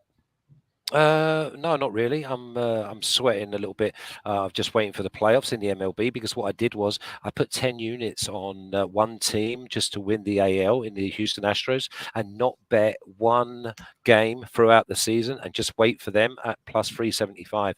So I'm just waiting for the Astros just to get to the playoffs, and then I've got maybe some wiggle room. But I'm looking forward to the Breeders' Cup now. I'll cover the Travers, but then it will be all about the Breeders' Cup as far as we go. And then obviously the soccer season is going to be bonkers this year because I'm going to cover the African nations in January. Then we've got Copa America, which is going to be absolutely brilliant next year because they say it may be Messi's final tournament, and that'll be in the United States. And we've got the European Championships next year as well. By the way, there's the one. France. World Cup basically World Cup winners. Although they got beat by Argentina, they only got beat on penalties. So they're the best side in the world. Now they're 5-1, plus 500 for the European Championships next year, and I would not go past them. Do you think that's a bet that should be made early? I mean, yes. Well, I think the bet is Manchester City to win the Champions League and France to win the European Championships, and I think he's coming out around plus 1,700. Let me get all this down here, Man City. And... So basically, Manchester City to win the Champions League. Every other team in the Champions League competition is on rebuild. So Man City, I mean, they're only going to be around plus 275, maybe plus 300. But then you've got plus 500 for France. But again, I think France get to the final, worst case. So you're sitting on a plus 1,800 ticket that you can maybe have 3 or 4 units on the other team. Oh, absolutely. Because if France get to the final, they will be favourites.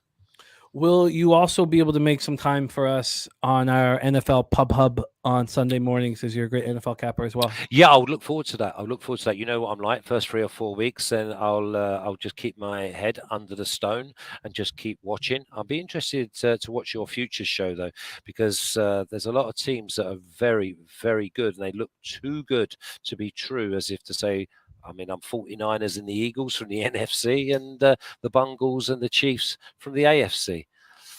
49ers schedule is an absolute atrocity. See, everyone says that about every team. Have you noticed that? Yeah, but the 49ers have the worst rest advantage in NFL history. There's never been a rest advantage for the opposition as bad as what the 49ers have this What year. about Christian McCaffrey at plus 1,800 to be offensive player of the year? I mean, I think it's Trevor Lawrence's year. Yeah, I can see that. But you think the Jags will go all the way, though? No. The Bengals? No, at this point, I mean, obviously there's a group of teams that are, very, very talented at the top, but Jacksonville's division is so easy. I mean, they're almost guaranteed that first home playoff game. I think that the number on the Jags right now is too low. I think know, but listen to what you're saying. You're actually convincing yourself to bet the Jags. I am, yes. No, I've got Bungles, 49ers, Bungles, Eagles. But the Eagles, I mean, again, they're the best team. But again, Chiefs. I'm not having anyone out of the AFC East. That is for sure. I can't wait. Yeah, and I brilliant. can't wait to have you involved with us as well. I look forward to that. What a treat it is to have our guy Flash here. He's given us Spain and Germany outright. Sam Kerr as the top score. That's around plus 1250 for Australia, Team Australia. Player of the tournament, Alexia Putellas. Yeah. Oh, that was close. Yeah. And also the penalties. Clever look, yes, is to take both teams to win in penalties.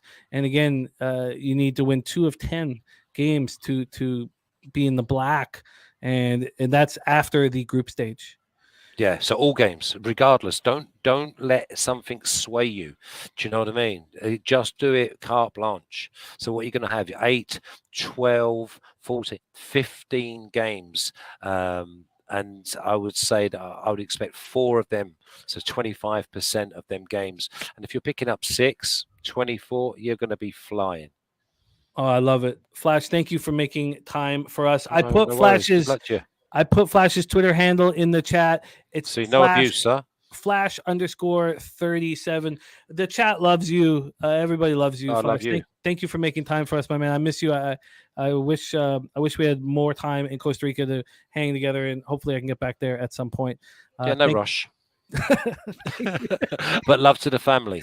Thank you, my man, and love to yours as well. So you take care. All right. There he is, our guy, Flash. And that is our show for today. Thank you guys all so much for all of your support. Now we have the 1-0 tribe, and we are now in the top of the 5th. Let's have a day today. Again, hit my low water mark on the season, and not only is it unacceptable, but it can't continue. Bankrolls are not invincible, and it's really, really, really, really important today. I'd say it's the most important day of the year for me. So let's get it started with winners here in this Tribe game, and then we'll see what the hell's going on in Baltimore with the tarp fiasco. Thank you guys so much for watching. I'm pumped up. I'm glad. By the way, I have more tarp information if you want it. Yeah, I do.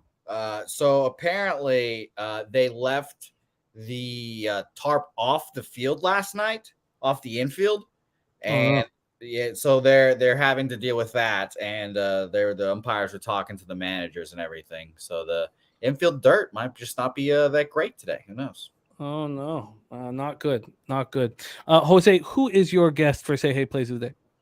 It's the guy that I argue the most with on Say Hey Plays. The Rangers fan himself, Dabby Cap, will join the program. Yu Darvish pitching today, so we'll obviously be interested to hear about his thoughts, and then we'll argue about Luis Castillo. I'll say he gets touched up today, and it'll be a whole thing.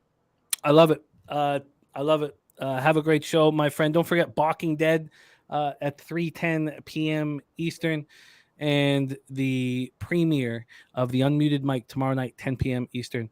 Thank you, guys. We have truly nothing without you. Now let's go out there and make some fucking money tonight. Get this fucking money. Start the day off in the fucking black, and let's stay there. For God's sakes. Sorry, my children are outside, so that's about as clean as I can be. Let's get this fucking money. Leche! Hey, Los Bookmakers, milk the shit.